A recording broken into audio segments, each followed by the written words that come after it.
Minister గారు. గౌరవ speaker గారికి, సభ్యులకి అందరికీ మనస్ఫూర్తిగా నమస్కారం. మాజీ ముఖ్యమంత్రి వర్యులు కేసీఆర్ గారి పుట్టినరోజు శుభాకాంక్షలు నా తరపున, కాంగ్రెస్ పార్టీ తరపున ఈ వేదిక ద్వారా తెలియజేసుకుంటూ, ఇంతకుముందు మాజీ ఇరిగేషన్ శాఖ మంత్రి వర్యులు హరీష్ రావు గారు తెలంగాణ రాష్ట్రం ఏర్పడిన తర్వాత ఈ రాష్ట్రంలో వారు మొదటి టైము అంటే 2014 నుంచి 19 వరకు ఇరిగేషన్ మంత్రిగా ఉన్నప్పుడు వారు సాధించిన అంశాలతో పాటుగా తెలంగాణ ఏర్పడటానికంటే ముందు జరిగిన అంశాల మీద కూడా వారు చాలా కాన్సన్ట్రేటెడ్గా వాటిని వివరంగా విపులంగా దీనికి కౌంటర్గా అంటే గడిచిన తెలంగాణ రాష్ట్రం తర్వాత ఏవైతే అభివృద్ధి సంక్షేమ కార్యక్రమాల్లో భాగంగా ఇరిగేషన్ సెక్టార్లో మేము చేశామని చెబుతున్న వాటికి కౌంటర్గా గతంలో అవి జరిగాయి కాబట్టి ఇప్పుడు ఇవి జరిగాయని ఎగ్జాంపుల్ మేడిగడ్డ డ్యామేజ్ని కంపేర్ చేస్తూ కొన్ని ఉదాహరణలు ఇచ్చారు.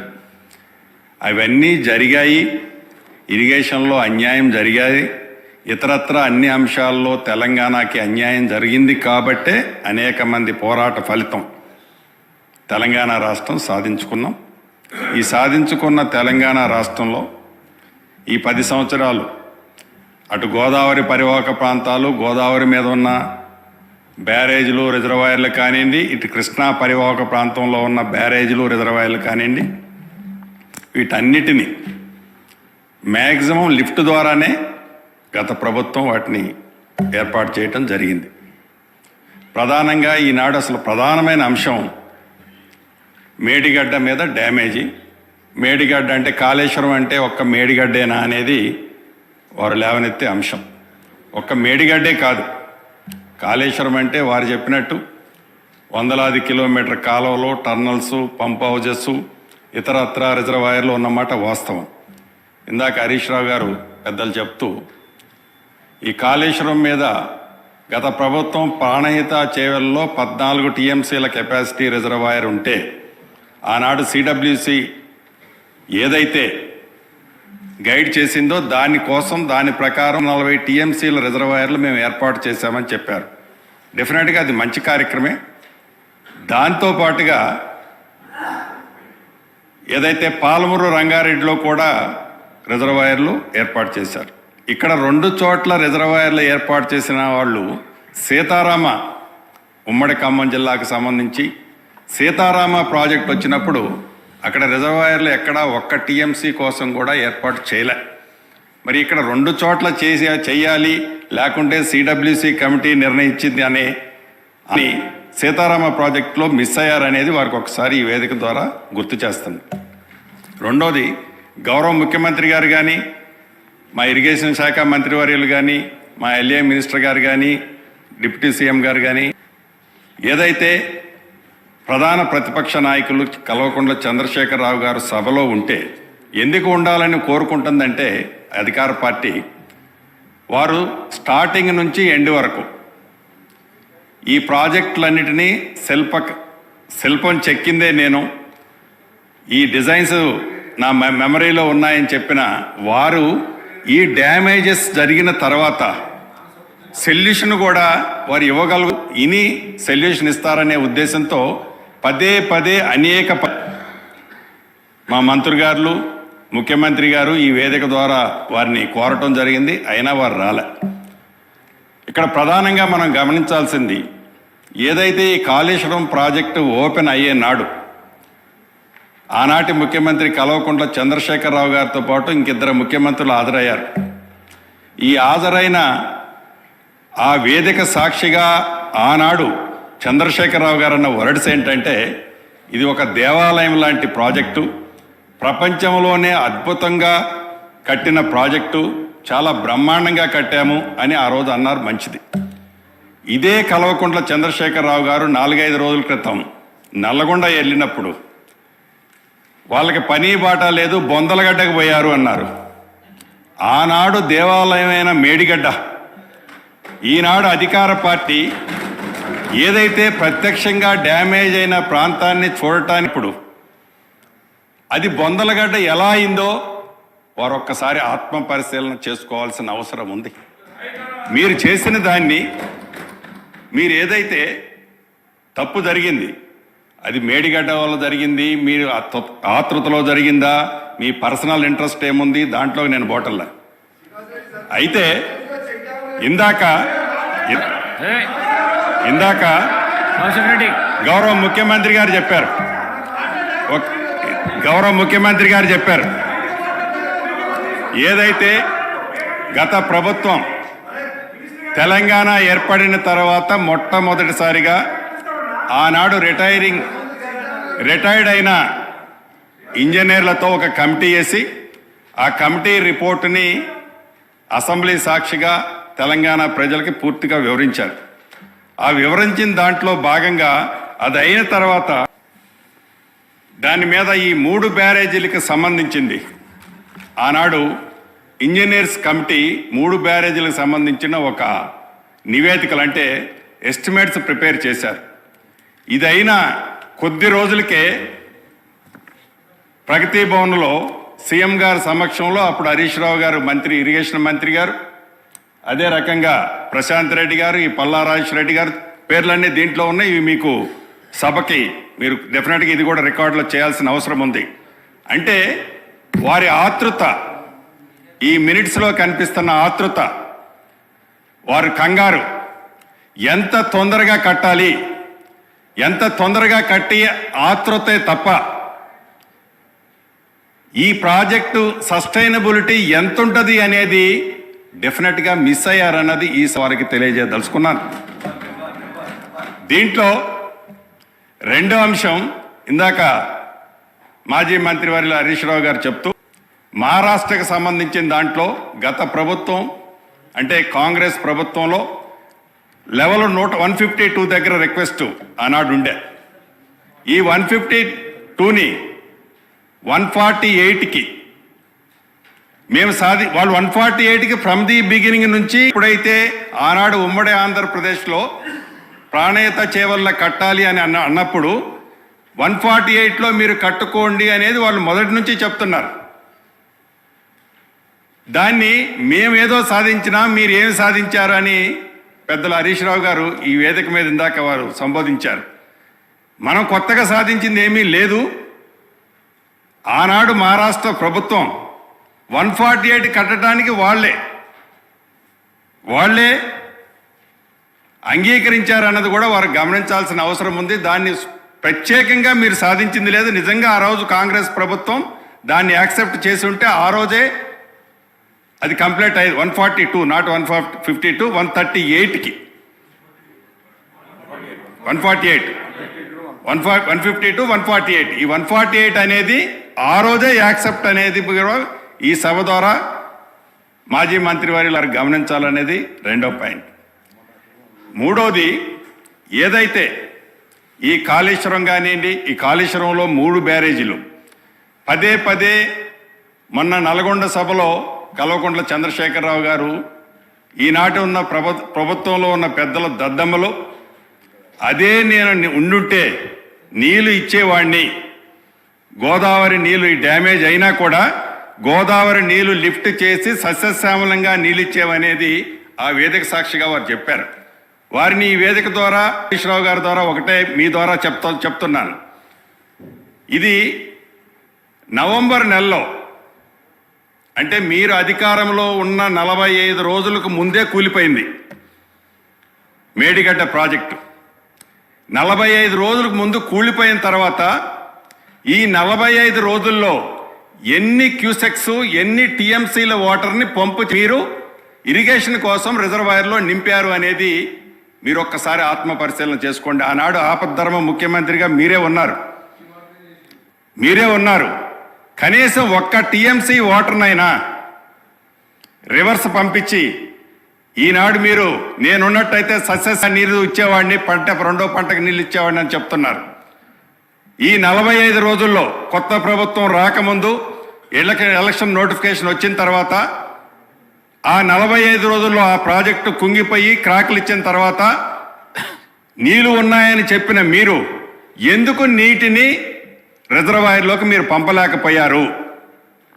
అంటే కొత్త ప్రభుత్వం వచ్చిన ఈ 60 రోజులు 70 రోజుల్లో ఈ ప్రభుత్వం మీద పదే పదే మీరు విమర్శలు చేసే పరిస్థితి ఈనాడు మీకు లేదు. మీరు కొత్తవానికి సూచనలు ఇవ్వగలుగుతారు. 10 సంవత్సరాల క్రితం ఉన్న ఉమ్మడి ఆంధ్రప్రదేశ్లో ఉన్న ఆనాటి కాంగ్రెస్ ప్రభుత్వంలో ఉన్న అంశాలని పదే పదే ఆనాడు ఉమ్మడి ఆంధ్రప్రదేశ్లో తెలంగాణ రాష్ట్రానికి అన్యాయం జరిగిందని తెలంగాణ రాష్ట్రం వచ్చిన తర్వాత మనందరం కొత్త జీవితాన్ని ప్రారంభించాం. పద్దాక పాత జీవితంలోకి పోయి ఆనాడు కాంగ్రెస్ పార్టీ ఆనాడు ప్రభుత్వం అన్నదానికంటే ఈ కొత్త ప్రభుత్వంలో మమ్మల్ని విమర్శించే పాయింట్ నాట్ వన్ కూడా లేదనేది గౌరవ సభ్యులు మీ ద్వారా గమనించాలనేది నేను తెలియజేసుకుంటున్నా. ఇక ఏదైతే ఈ రిజర్వాయర్లో బ్యారేజీలు ఉన్నాయో అది మేడిగడ్డ కానీ ఇతరత్ర బ్యారేజీలు ఎస్టిమేట్ మీరు ఒకటి చేశారు. ఎస్టిమేట్ చేసిన తర్వాత ఆ estimate cut off wall upstream కానీ downstream cut off wall కానీ ఆనాడు మీరు కట్ ఆఫ్ వాల్ ఆర్సీసీ కాల్తో చేశారు. చేసిన దాన్ని వర్క్ మీరు స్పీడ్ కావాలన్నా మీ ఇన్నర్ ఫీలింగ్ ఏంటో నాకు తెలియదు. యుద్ధ ప్రాతిపదిక మీద ఆ డిజైన్ చేంజ్ చేసి ఆ డిజైన్ చేంజ్ చేయటమే ఈనాడు ఆ ప్రాజెక్టులు పట్టిన అధోగతి అనేది ఈ వేదిక ద్వారా మీ ద్వారా వాళ్ళకి తెలియజేస్తున్నాను. నిజంగా ఆ డయాఫ్రమ్ వాల్ కాంక్రీట్ వాల్తో చేసి ఉంటే ఆ శాండ్ని పర్ఫెక్ట్గా కాంపాక్ట్ చేసి ఉంటే ఈనాడు ఆ రాఫ్ట్ కుంగేది కాదు, ఆ డ్యాము షింక్ అయ్యేది కాదు. ఈనాడు ప్రజల ఈ వేలాది కోట్ల డబ్బు దుర్వినియోగం అయ్యేది కాదనేది ఈ సభ ద్వారా మీకు తెలియజేస్తూ చివరిగా నేను చెప్పేది యుద్ధ ప్రాతిపదిక మీద ఇదొక్కటే కాదు, ఇదొక్క డ్యామే కాదు, మిగతా ఉన్న అన్ని డ్యాములో ఈ 3 పిల్లర్లే కాదు. ఇందాక ఉత్తమ్ కుమార్ రెడ్డి గారు ఇరిగేషన్ మంత్రి గారు చెప్తున్నట్టు 2వ డ్యాంలో సీపేజ్ మొదలైంది, 3వ డ్యామ్లో కూడా బుడగలు వస్తున్నాయి. ఈ 3 పిల్లర్లే కాదు సేమ్ సిస్టమ్. ఈ 3 పిల్లర్లు అన్నది డ్యామ్కి ఒక ఎడ్జ్లో జరిగిన డ్యామేజ్. ఇప్పుడు సెంటర్లో అటుపక్క ఎప్పుడో అడుగున్నర కుంగింది. ఆ అడుగున్నర కుంగిన తర్వాతనే మహారాష్ట్ర సైడ్ అడుగున్నర కుంగిన తర్వాతనే దాని మీద ట్రాఫిక్ని మీరు బంద్ చేశారు. అప్పుడు మీ ప్రభుత్వం చాలా పర్ఫెక్ట్గా ఉంది. ఆనాడు శ్రద్ధ తీసుకొని ఉంటే మొన్న ఇది డ్యామేజ్ జరిగి ఉండేది కాదు. ఇప్పటికైనా దాన్ని పర్ఫెక్ట్గా కొత్త ప్రభుత్వంలో మేము ఆతృతపడి ఏదో అడావుడి పడి తప్పులు చేయాలనే ఉద్దేశం ఈ ప్రభుత్వానికి లేదు. చిత్తశుద్ధితో గతంలో మీరు చేసిన దాన్ని నిజంగా మీరు ఒప్పుకుంటారా ఒప్పుకోకపోతారా అది మీ ఇష్టం. కానీ ప్రజలు గమనిస్తున్నారు. విజయపడుతున్న దాన్ని కూడా మీరు అంగీకరించకపోవడం అనేది చాలా బాధాకరం. అంగీకరించిన దాన్ని కూడా మీరు ఆతృతతో కట్టారా? ఎవరు కట్టారు? ఎంతమంది కట్టారు? ఎట్లా కట్టారు? డిజైన్లు ఎందుకు మార్చారు? దీనికి కారకులు ఎంతమంది సస్పెండ్ చేశారు? వరద వచ్చినప్పుడు ఎన్ని పంపులు మునిగిపోయినాయి? పంపులు మునిగిపోవటానికి కారణం ఏంటి? దాని మీద చర్యలు ఏం తీసుకున్నాము అనేది కూడా మనం గమనించాల్సిన అవసరం ఉంది. తప్పకుండా ఈ ప్రభుత్వం చిత్తశుద్ధి గౌరవ మంత్రి గారు కానీ ముఖ్యమంత్రి గారు కానీ మా ఎల్ఏ మంత్రి గారు కానీ చాలా వివరంగా చెప్పారు. వీటి మీద తొందరపడి మీరు చేసిన పడి ఈ ప్రభుత్వం తప్పులు చేయాలని ఈ ప్రభుత్వానికి లేదు అనేది చాలా స్పష్టంగా మీ ద్వారా గౌరవ మంత్రివర్యకు తెలియజేస్తూ, నిజంగా కల్వకుంట్ల చంద్రశేఖరరావు గారు కూడా సభకు వచ్చి ఉంటే వారు అనుభవంతో ఏదైతే దాన్ని ఇండెప్త్గా ఆనాడు స్టడీ చేసి కట్టారో ఆ కట్టింది యువతల డిబేట్ ఈనాడు జరుగుతున్న ప్రత్యక్షంగా కనబడుతుంది. కాబట్టి ఆ కనబడ్డ దాన్ని రెక్టిఫై చేయాలనో మంచి సూచనలు ఇచ్చి ఉంటే ఈ ప్రభుత్వం తప్పకుండా స్వీకరించి ఉండేది. అటువంటి పరిస్థితి లేకపోవటం, వారి సభకు రాకపోవటం కూడా నిజంగా దురదృష్టకరం అని మీ ద్వారా ప్రధాన ప్రతిపక్షాలకు తెలియజేసుకుంటూ సెలవు తీసుకుంటున్నాను.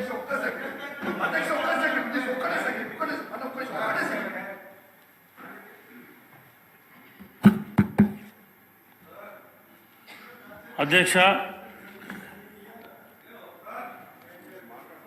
ఈ అసెంబ్లీలో మొదటిసారి మాట్లాడేటువంటి అవకాశం ఇచ్చినటువంటి మీకు ధన్యవాదాలు తెలియజేసుకుంటూ, మరి మాట్లాడేది కూడా మొదలు మా ప్రాంతానికి సంబంధించి మా ఉమ్మడి కరీంనగర్ జిల్లా సంబంధించి ఏదైతే అద్భుతమైన ప్రాజెక్టు, ఈ ప్రాజెక్ట్ అయితే కాళేశ్వరం ప్రాజెక్ట్ నిర్మాణం అయితే 1 కోటి ఎకరాలకు నీళ్ళు ఇస్తామని చెప్పి ఆనాడు అప్పటి ముఖ్యమంత్రి అనేక మార్లు ఎన్నోసార్లు ఈ తెలంగాణ రాష్ట్ర ప్రజానీకానికి చెప్పి కనీసం మీరు నిన్న మొన్న లెక్కలు చూస్తూ ఉంటే 1,00,000 ఎకరాలకు కూడా నీళ్ళు ఇవ్వనటువంటి దుస్థితి. మరి వాళ్ళ దీనికన్నా ముందు స్వాతంత్రం వచ్చిన దగ్గర నుంచి ఇప్పటి వరకు కాంగ్రెస్ పార్టీ ప్రభుత్వాలున్నప్పుడు ఈ రాష్ట్రంలో ఉమ్మడి ఆంధ్రప్రదేశ్లో కానీ తెలంగాణ ప్రాంతంలో కానీ అధ్యక్ష ఎన్నో ప్రాజెక్టులు నిర్మాణం అయినాయి. ఇవాళ విచిత్రం ఏంటంటే కట్టినాక ముచ్చటగా 3 సంవత్సరాలు కాకముందే ఇవాళ మేడిగడ్డ ఉంగిపోవడం, మరి ఇవాళ పెద్దలు గౌరవనీయులు ఉత్తమ్ కుమార్ రెడ్డి గారు కూడా చెప్తా ఉన్నారు. ఇవాళ అన్నారం బ్యారేజ్ కూడా అది కూడా లీక్ అవుతూ ఉంటే దాన్ని కూడా వాటర్ డివాటరింగ్ చేస్తూ ఉన్నాం. సుందిల్లా బుంగబడ్డదని చెప్పి మరి గతంలో విన్నాం, పత్రికలలో చూసినాం. మరి ఈ రకంగా ఉంటే ఇవాళ 1,00,000 కోట్ల రూపాయలు ఖర్చు పెట్టి పెద్ద ఎత్తున అప్పులు చేసి ఇవాళ మరి ఇక్కడటువంటి ఇంతకుముందు మాట్లాడినటువంటి మాజీ మంత్రివర్యులు హరీష్ రావు గారు ఆనాడు భారీ నీటి శాఖ మంత్రిగా ఉండి మరి ఆనాడు అనేక మార్లు ఆ కాళేశ్వరం ప్రాజెక్టునే నేను దగ్గర నిలబడి కట్టిస్తా ఉన్నా, అది నా కన్సర్న్లో నడుస్తూ ఉందని చెప్పి అనేక సార్లు పత్రికలలో మరి రాయించుకొని మరి ఎక్స్పోజ్ అయినటువంటి విషయం మనందరికీ తెలిసిందే.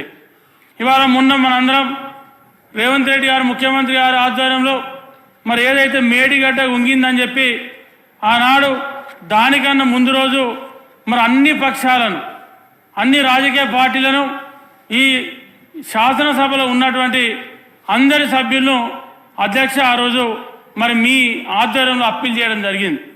ఆనాడు వీళ్ళు రాక మరి ఎక్కడో నల్గొండలో మీటింగ్ పెట్టి నాకు ఇష్టం వచ్చినట్టు మరి వ్యంగ్యంగా మాట్లాడి మీరు దేనికోసం పోతానో అక్కడ ఏం బీక్టానికి పోతానని చెప్పి ఆనాడు మరి అక్కడటువంటి ముఖ్యమంత్రి గారు మరి ఇప్పుడున్నటువంటి ముఖ్యమంత్రి గారి గురించి మాట్లాడడం జరిగింది. అంటే 10 సంవత్సరాలు ఒక ముఖ్యమంత్రిగా పనిచేసి మరి అటువంటి విషయాలు మాట్లాడచ్చు, ఆ భాషను వాడి మాట్లాడచ్చు అధ్యక్ష. ఒక్కసారి మీరు ఆలోచన చేయండి. ఇవాళ ఉమ్మడి కరీంనగర్ జిల్లాకు సంబంధించి మా కరీంనగర్ జిల్లాను మొత్తం నిట్ట నిలువున ముంచి ఇవాళ టీఆర్ఎస్ పార్టీ ఆవిర్భావం నుండి ఇవాళ టీఆర్ఎస్ పార్టీ పుట్టినప్పటి నుండి ఇవాళ బీఆర్ఎస్ పార్టీగా మారే వరకు ఇలా కేసీఆర్ గారిని, కేసీఆర్ గారి కుటుంబాన్ని, ఆ పార్టీని బతికించినటువంటి మా ఉమ్మడి కరీంనగర్ జిల్లాను మొత్తం సర్వనాశనంగా ముంచారు. మా జిల్లా కొరిగింది ఏం లేదు. ఇవాళ కాళేశ్వరం ప్రాజెక్టు కడితే ఇవాళ కాళేశ్వరం మంత్రి నియోజకవర్గంలో ఉంది. ఆ మేడిగడ్డ కానీ, అన్నారం కానీ, సుందిల్ల కానీ కనీసం ఒక్క సుక్క నీళ్ళు కూడా మంత్రి నియోజకవర్గానికి వెళ్ళే. అక్కడి నుంచి అయితే ఇక్కడనే మా సోదరుడు మక్కాన్ సింగ్ గారు ఉన్నారు. రామగుండ నియోజకవర్గం ఇలా తలాపుకు నీళ్లుంటాయి, సముద్రం లెక్క నీళ్లుంటాయి, కానీ ఒక్క సుక్క నీళ్ళు కూడా అక్కడ సాగు భూమికి నీళ్లు రావు. మరి ఆ నీళ్ళు ఎక్కడికి పోయినాయి అంటే ఆ నుంచి వెళ్ళి అప్పుడు మరి ఎల్లంపల్లి ప్రాజెక్టుని కట్టింది ఆనాడు కాంగ్రెస్ ప్రభుత్వం. ఆ ప్రాజెక్టులో నీళ్లు నింపి మరి అక్కడి నుండి నంది మేడాలను తీసుకొచ్చి అక్కడి నుండి లిఫ్ట్లో ఇవాళ ఎక్కడ తీసుకుపోయారంటే సిద్దిపేట, గజ్వేల్ నీళ్ళు తీసుకుపోయాం. కానీ మాకేం ఉరగలేదు. ఇవాళ మా ప్రాంతానికి కరీంనగర్ జిల్లాకు వచ్చినప్పుడు గతంలో ఏదైతే ఆనాడు కాంగ్రెస్ ప్రభుత్వం ఉన్నప్పుడు 1963లో జవహర్లాల్ నెహ్రూ గారు ప్రధానమంత్రి ఉన్నప్పుడు అధ్యక్ష ఆనాడు ఎస్ఆర్ఎస్పి ప్రాజెక్టుకు శంకుస్థాపన చేయడం జరిగింది. మరి ఆనాడు 112 టీఎంసీ ప్రాజెక్టుకు శంకుస్థాపన చేసి పనులు ప్రారంభిస్తే మనకి ఉమ్మడి కరీంనగర్ జిల్లాకు 1983లో మరి మా ప్రాంతానికి ఎస్ఆర్ఎస్పి కాలువల ద్వారా నీళ్ళు వచ్చినాయి. ఎస్ఆర్ఎస్పి కాలువల ద్వారా నీళ్ళు వస్తే మరి ఆనాటి నుండి ఈనాటి వరకు మన మధ్యలో తెలుగుదేశం ప్రభుత్వం ఉన్నప్పుడు కాలువ లైనింగ్ జరగడం, డ్రాపులు పూర్తి కాంక్రీట్తో నిర్మాణం జరగడం, మరి కాంగ్రెస్ ప్రభుత్వం ఉన్నప్పుడు ఉమ్మడి కరీంనగర్ జిల్లా అంతా కూడా ఆనాడు మొత్తం కాలువలు తవ్వడం జరిగింది. ఆనాడు ఫేజ్ 1 కానీ ఫేజ్ 2 కానీ ఎస్ఆర్ఎస్పి ప్రాజెక్టు ద్వారా ఆనాడు మా ప్రాంతానికి దాదాపు 9.5 లక్షల ఆయకట్టు ఆనాడు రావడం జరిగింది. మరి అప్పర్ ఏదైతే మిడ్ మానేర్ లోయర్ 4,70,000 ఎకరాల అధ్యక్ష. ఇవాళ అది తప్ప ఇవాళ కనీసం ఇంతకుముందు గతంలో హరీష్ రావు గారు మాట్లాడినప్పుడు చెప్తా ఉన్నారు, అంతకుముందు ఒక గంట క్రితం మేము కరీంనగర్ జిల్లాలో ఉన్నటువంటి ఎస్ ప్రాజెక్టుకు ఏదైతే కాలువలు ఉన్నాయో ఆ కాలువలన్నింటినీ చివరి ఆయకట్టుకు నీళ్ళు ఇచ్చామని చెప్పి, ఇవాళ మీరు ఎవ్వరు నాతో నచ్చినా మీరు రండి, నేను చూపిస్తా. ఎక్కడ కూడా చివరి ఆయకట్టుకు నీళ్ళు ఇచ్చిన దాఖలాలు లేవు. మా నీళ్లను మా రైతుల పుట్టగొట్టి, మా ప్రాంత రైతుల పుట్టగొట్టి, మా దగ్గర మాయ మాటలు చెప్పి ఎప్పుడు ఎన్నికలు జరిగినా బీఆర్ఎస్ పార్టీకి ఓట్లు వేయించుకొని కరీంనగర్ జిల్లా రైతులు, ఉమ్మడి జిల్లా రైతుల పుట్టగొట్టింది తప్ప మీరు కానీ మాకు ఏ రోజు కూడా మా ప్రాంతానికి మీరు కాళేశ్వరం నీళ్ళు తీసుకొచ్చి మా నీళ్లతోని మా ప్రాంతాన్ని సస్యశ్యామలం చేసింది లేదు. మీరు ఏం చెప్పిండ్రు ఆనాడు ఉద్యమ సమయంలో ఏమున్నది, ఇది ఇప్పుడు నీళ్ళు వస్తలేవు, రేపు తెలంగాణ రాష్ట్రం వస్తే కాలడ్డం పెడితే నీళ్ళు వస్తాయని చెప్పారు కేసీఆర్ గారు. కాలడ్డం పెడితే నీళ్ళు వస్తాయని చెప్పారు, పొలాలు పాకులు పడతాయని చెప్పారు, పొలాల్లో చేపలు పట్టొచ్చని చెప్పారు, పొలాలు ఎండిపోవని చెప్పారు. కానీ మీరు ఏం చేసిందంటే మా ప్రాంత రైతులను మోసం చేశారు. మీరు మా దగ్గర ఏం చేయలేదు. మీరు ఆనాడు కాంగ్రెస్ ప్రభుత్వం కట్టినటువంటి డ్రాప్ కూలిపోతే కూడా కనీసం డ్రాప్ను రిపేర్ చేయలేదు. మీరు ఎక్కడైనా డీపీలు షటర్ పోతే ఒక్క షటర్ నిర్మాణం చేయలేదు. మీరు ఇలా మీకు మా ఉమ్మడి కరీంనగర్ జిల్లా గురించి కానీ తెలంగాణ రాష్ట్ర ప్రజా రైతాంగం గురించి కానీ మాట్లాడలేదు. ఎందుకంటే ఇవాళ డబ్బులు ఖర్చు పెట్టిండ్రు కానీ ఎక్కడ కూడా అవి ఉపయోగానికి రాలేదు. ఇవాళ మా ఏదైతే మీరు కాళేశ్వరం ప్రాజెక్టు గురించి మీరు చెప్తా ఉన్నారు, ఆనాడు ఆ కాళేశ్వరం ప్రాజెక్టు పూర్తయితే 1 కోటి ఎకరాలకు నీళ్ళు వస్తాయని చెప్పారు. ఇవాళ 1 కోటి ఎకరాలకు నీళ్ళు వస్తాయని చెప్పి మీరు ఇచ్చిన లెక్కలనే 1,00,000 ఎకరాలు దాడతలేవు. ఇవాళ మీరు 4 సంవత్సరాలు 3 సంవత్సరాలు నీళ్లు ఎత్తిపోతే కనీసం మీరు ఏ రోజు కూడా 30 టీఎంసీలు దాటి నీళ్ళు ఎత్తి, ఇవాళ మా ప్రశాంత్ అనే నా మీద కత్తా ఉన్నాడు. నేను మాట్లాడేటాన్ని అన్న, నేను మీ హరీష్ రావు గారి లెక్క అబద్ధాలు ఆడేది లేదు, నాకేం అబద్ధాల లెక్కలు రావు. కాబట్టి పేరు తీసుకోకూడదు దయచేసి ప్లీజ్. కాబట్టి ఇప్పుడు వారు 2 గంటలు మాట్లాడినారు, 2 గంటలు మాట్లాడినారు. మేము ఏం మాట్లాడినా ఇప్పుడు ఏం మాట్లాడి వారు ఇంతకుముందు ఏం చెప్పారు, మా ప్రాంతానికి మీ కన్క్లూడ్ చేయండి ఇప్పుడు ఉమ్మడి కరీంనగర్ జిల్లాలో 10 నిమిషాలు అవుతుంది నేను మాట్లాడటం, 10 మినిట్స్ అవుతుంది సార్ నేను మాట్లాడ 5 మినిట్స్. అయితే మా ప్రాంతానికి నీళ్ళు వస్తున్నాయి, తేలేందుకు నీళ్ళు ఇస్తున్నామని చెప్పారు. మీరు ఎవరన్నా మీరు హరీష్ రావు గారు వస్తారా, లేకపోతే మీరెవరైనా స్పీకర్ గారు మీరెవరైనా పంపిస్తారా, మీరు రాండి. మా ప్రాంతానికి నీళ్ళు ఎక్కడ కూడా కాళేశ్వరం జిల్లాలు మా పెద్దపల్లి జిల్లాలో 2 లక్షల ఆయకట్టు ఉంటుంది. పెద్దపల్లి జిల్లాలో 2 లక్షల ఆయకట్టు ఉంటుంది.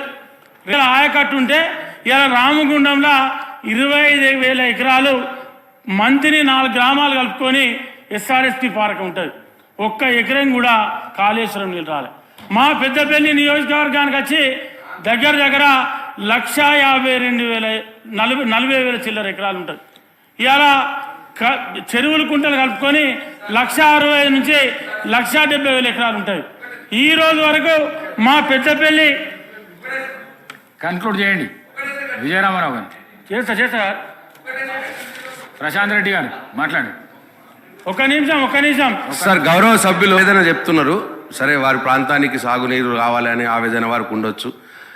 అయితే ఇది సార్, ఇది ఎట్లుంటుందంటే సార్, ఇప్పుడు ఎస్ఆర్ఎస్పి ప్రాజెక్ట్ ఉంది సార్, 100 ఊర్లు మా ఆర్మూరు ఆ పక్కన నిర్మలు ఆ తాలూకా అంతా మునిగిపోయినాయి సార్. మా బాల్కొండ ప్రాంతం మునిగిపోయినాయి సార్. అయితే నా బాల్కొండ నియోజకవర్గంలో ఎస్ఆర్ఎస్పిది ఆయకట్టు ఎంత తెలుసా సార్, 7,000 ఎకరాలు. ఎస్ఆర్ఎస్పి మేము మునిగి వారి పెద్దపల్లికి నీళ్ళు పోతున్నాయి సార్. నా బాధ ఎవరికి చెప్పుకోవాలి సార్? అట్లా ప్రాజెక్టుల ఇప్పుడు అట్లా కాదు సార్. ఇప్పుడు సార్ ఆయకట్టు ప్రాజెక్టుల స్వరూపమే అట్లా ఉంటుంది సార్. అది అంతేగాని ఇక్కడ ప్రాజెక్టు గారు దిక్కనే నీళ్ళు ఇవ్వాలి అట్లా ఉంటుందా సార్? అది శ్రీధర్ బాబు గారు అన్నీ తెలుసుండి సార్ అట్లా ఉంటుందా సార్? అట్లా ఉండదు కదా. గౌరవ సభ్యులు అవకాశం ఉంటే ఇవ్వాలి సార్, అవకాశం ఉంటే ఇవ్వద్దని అనట్లేదు. వారి ఆవేదన వారు చెప్పుకొని నాకేం బాధ లేదు. కానీ నాకు అది చూసి నాకు ఆవేదన వచ్చింది సార్. ఇప్పుడు నాకు గుర్తుకొచ్చింది, నా 100 ఊర్లు మునిగిపోయినాయి కదా, నాకు 7,000 ఎకరాలే ఉన్నది ఎస్ఆర్ఎస్పిలో ప్రాజెక్ట్. ఇప్పుడు నేను వాడికి చెప్పుకోవాలి. మరి అప్పుడు డిజైన్ చేసింది, బిల్డ్ చేసింది అప్పుడు ప్రభుత్వాలే కదా అధ్యక్ష. ఆ ప్రభుత్వాల మీద ఆక్రోశం వెలుబుచ్చుకోవాలన్నా అట్లా ఉండదు, నాకు తెలుసు కాబట్టి, ప్రాజెక్ట్స్ కాబట్టి కాబట్టి దయచేసి సభ్యులు అర్థం చేసుకోవాలి. Thank you. కన్క్లూడ్ చేయండి ప్లీజ్. ప్లీజ్. ఇప్పుడు ప్రశాంత్ రెడ్డి గారు మాట్లాడినట్టు, సరే నేను మాట్లాడేదానికి మీకు బాధ అనిపిస్తుంది కావచ్చు, కానీ మా ఉమ్మడి కరీంనగర్ జిల్లా రైతులను వెళ్ళి పైపులు తీసుకుపోయి అక్కడి నుంచి వెళ్ళి ఆడ రిజర్వేయర్ కట్టి, ఇప్పుడు ఇక్కడ మేడారం రిజర్వేయర్ ఉంటుంది ధరంపూర్ కాన్స్టిట్యున్సీలో. మేడారం రిజర్వేయర్ ఉంటే ఆ రిజర్వేయర్ కింద కనీసం ఒక్క ఎకరాలో నీళ్ళు ఇవ్వాలి. మేడారం చెరువు ఏదైతే ఉందో దాని కింద గతం కింద చెరువు కింద ఎంత పారకం ఉందో ఈరోజు కూడా గంతే పారకం ఉంది తప్ప కనీసం ఒక గుంటకు కూడా అక్కడ వాటర్ ఇవ్వాలి. అదేవిధంగా DIT3 DIT6 2 కెనాలు ఉంటాయి. 2 కెనాల కింద దాదాపు 153,000 ఎకరాలు 2 కెనాల కింద ఉంటుంది. DIT6 DIT3 SRSP ప్రాజెక్ట్ కింద. అదేవిధంగా చెరువు కుంటల కింద దాదాపు 20,000 ఎకరాలు, అంటే 170,000 ఎకరాల పైచిలకు మా నియోజకవర్గంలో SRSP నుంచి వెళ్ళి మాకు వాటర్ వస్తుంది. ఇవాళ మా నియోజకవర్గానికి వచ్చినప్పుడు నేనేమంటానంటే ఇది మా ఆవేదన. సరే ప్రశాంత్ రెడ్డి గారు అప్పుడు ఎమ్మెల్యే కాలే, అప్పటికి ఇంకా వారికి రాజకీయాలు కూడా మా లెక్కన పూర్తిగా తెలుసో తెలియదు నాకు తెలియదు. ఎందుకంటే ప్రాజెక్టు కట్టిందే 63లో స్టార్ట్ అయింది, నీళ్ళు 83లో నీళ్ళు వచ్చినాయి. అంటే ఎప్పటికీ మాకు కూడా చక్కగా మేము చిన్నపిల్లలం, మా దగ్గర నీళ్ళు వచ్చింది.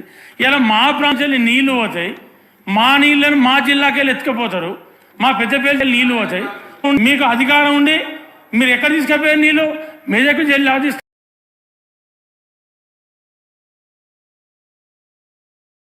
మీరు ఆ 2 ప్రాంతాలు ఉంటే ఆ 2 ప్రాంతాలలో రైతులు పెట్టి దగ్గర 60, 70, 80 కిలోమీటర్లు పైప్ లైన్ తీసుకొచ్చారు మంత్రి కాన్స్టిట్యూన్సీ. దాన్ని కనీసం మరి దాన్ని పూర్తి చేయాలన్నటువంటి ఆలోచన మీకు ఉండాలిగా. దాన్ని ముట్టుకోకపోతుంది. పెద్దపల్లి నియోజకవర్గాన్ని వదిలేస్తుంది, రామగుండం వదిలేస్తుంది, రామగుండంపూర్ నియోజకవర్గాన్ని ఇవ్వకపోతుంది.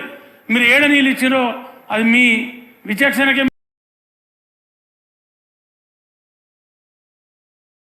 ఇక్కడ ఏముందే బొందల గడ్డ, ఏం గడ్డి వికపోతాను అక్కడికి అని చెప్పి. ఏం వికపోతాను అంటే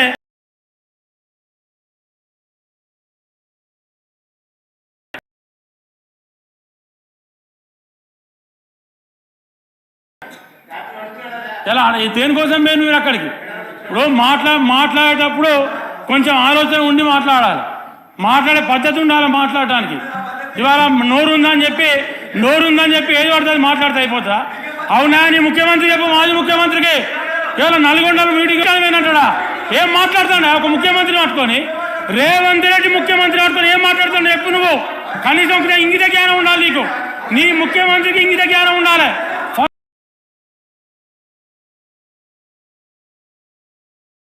ఇవాళ ఒక మాజీ ముఖ్యమంత్రి 10 ఏళ్ళు ముఖ్యమంత్రి ఉంటాడు. మేము బొందల గడ్డగా చూస్తానికి,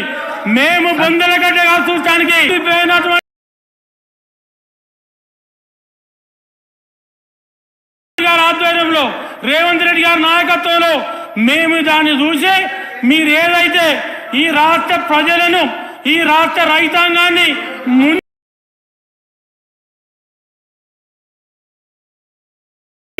ఆ దోసుకొని ప్రాజెక్టు ముంచిండ్రో ఆ ప్రాజెక్టును చూడడానికి, ప్రజలకు తెలియజేయడం కోసం, ఈ రాష్ట్ర రైతాంగానికి తెలియజేయడం కోసం మేము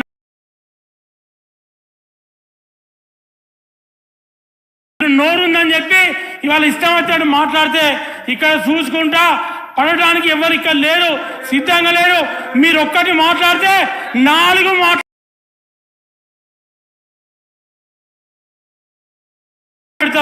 మామూలుగా మీరేం ఏదో వాటిగానే గవర్నమెంట్లో ఉండి పోలీసులను పెట్టి రాత్రిపూట అరెస్ట్ చేసి మంత్రులు తవ్వంటి పోతా అంటే ఇంట్లో ముంగట కావలు పెట్టే నైజాం మాది కాదు. కొట్లాడే దమ్ముంది, కొట్లాడే శక్తి ఉంది, మాట్లాడే శక్తి ఉంది. ఏదైనా చేస్తాం మేము, ఏదైనా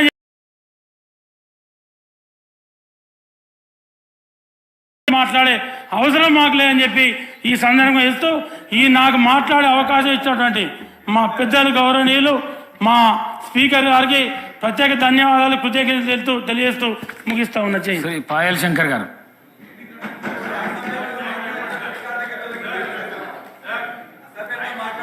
అధ్యక్ష, మాట్లాడే అవకాశం ఇచ్చినందుకు మీకు ప్రత్యేకంగా ధన్యవాదాలు. పాయల్ శంకర్ గారు ఒక్క నిమిషం. ఫ్లోర్ లీడర్లకు 30 నిమిషాల టైం కేటాయించినాము.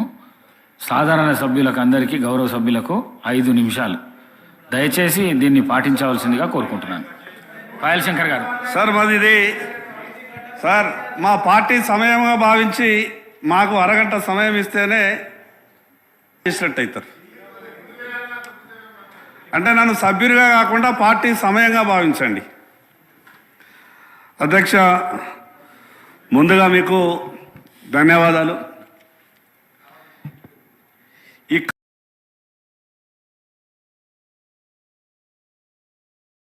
ఈ పెద్ద పెద్ద స్క్రీన్లు ప్రత్యక్షమైతాయి. నేను ఇంతకుముందు కూడా టీవీలలో చూసినట్టు నాకు గుర్తున్నది. ఇంకొక విషయం ఏంటంటే ఈ పదే పదే ఒక పదం వాడుతున్నారు. ఆ పదానికి ఈ శాసనసభకు ఎంత భావ సంబంధం ఉన్నది అర్థమైతలేదు. ఆ పదం వాడడం తప్పు అని అందరికీ తెలిసి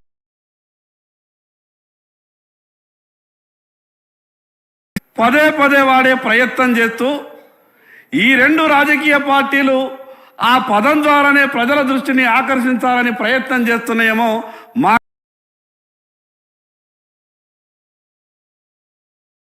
రోజు నేను 6 గంటలకు మా ఇంటికి ఫోన్ చేసిన ఆదిలాబాద్కు. మా మనవడు ఫోన్ లేపి మాట్లాడితే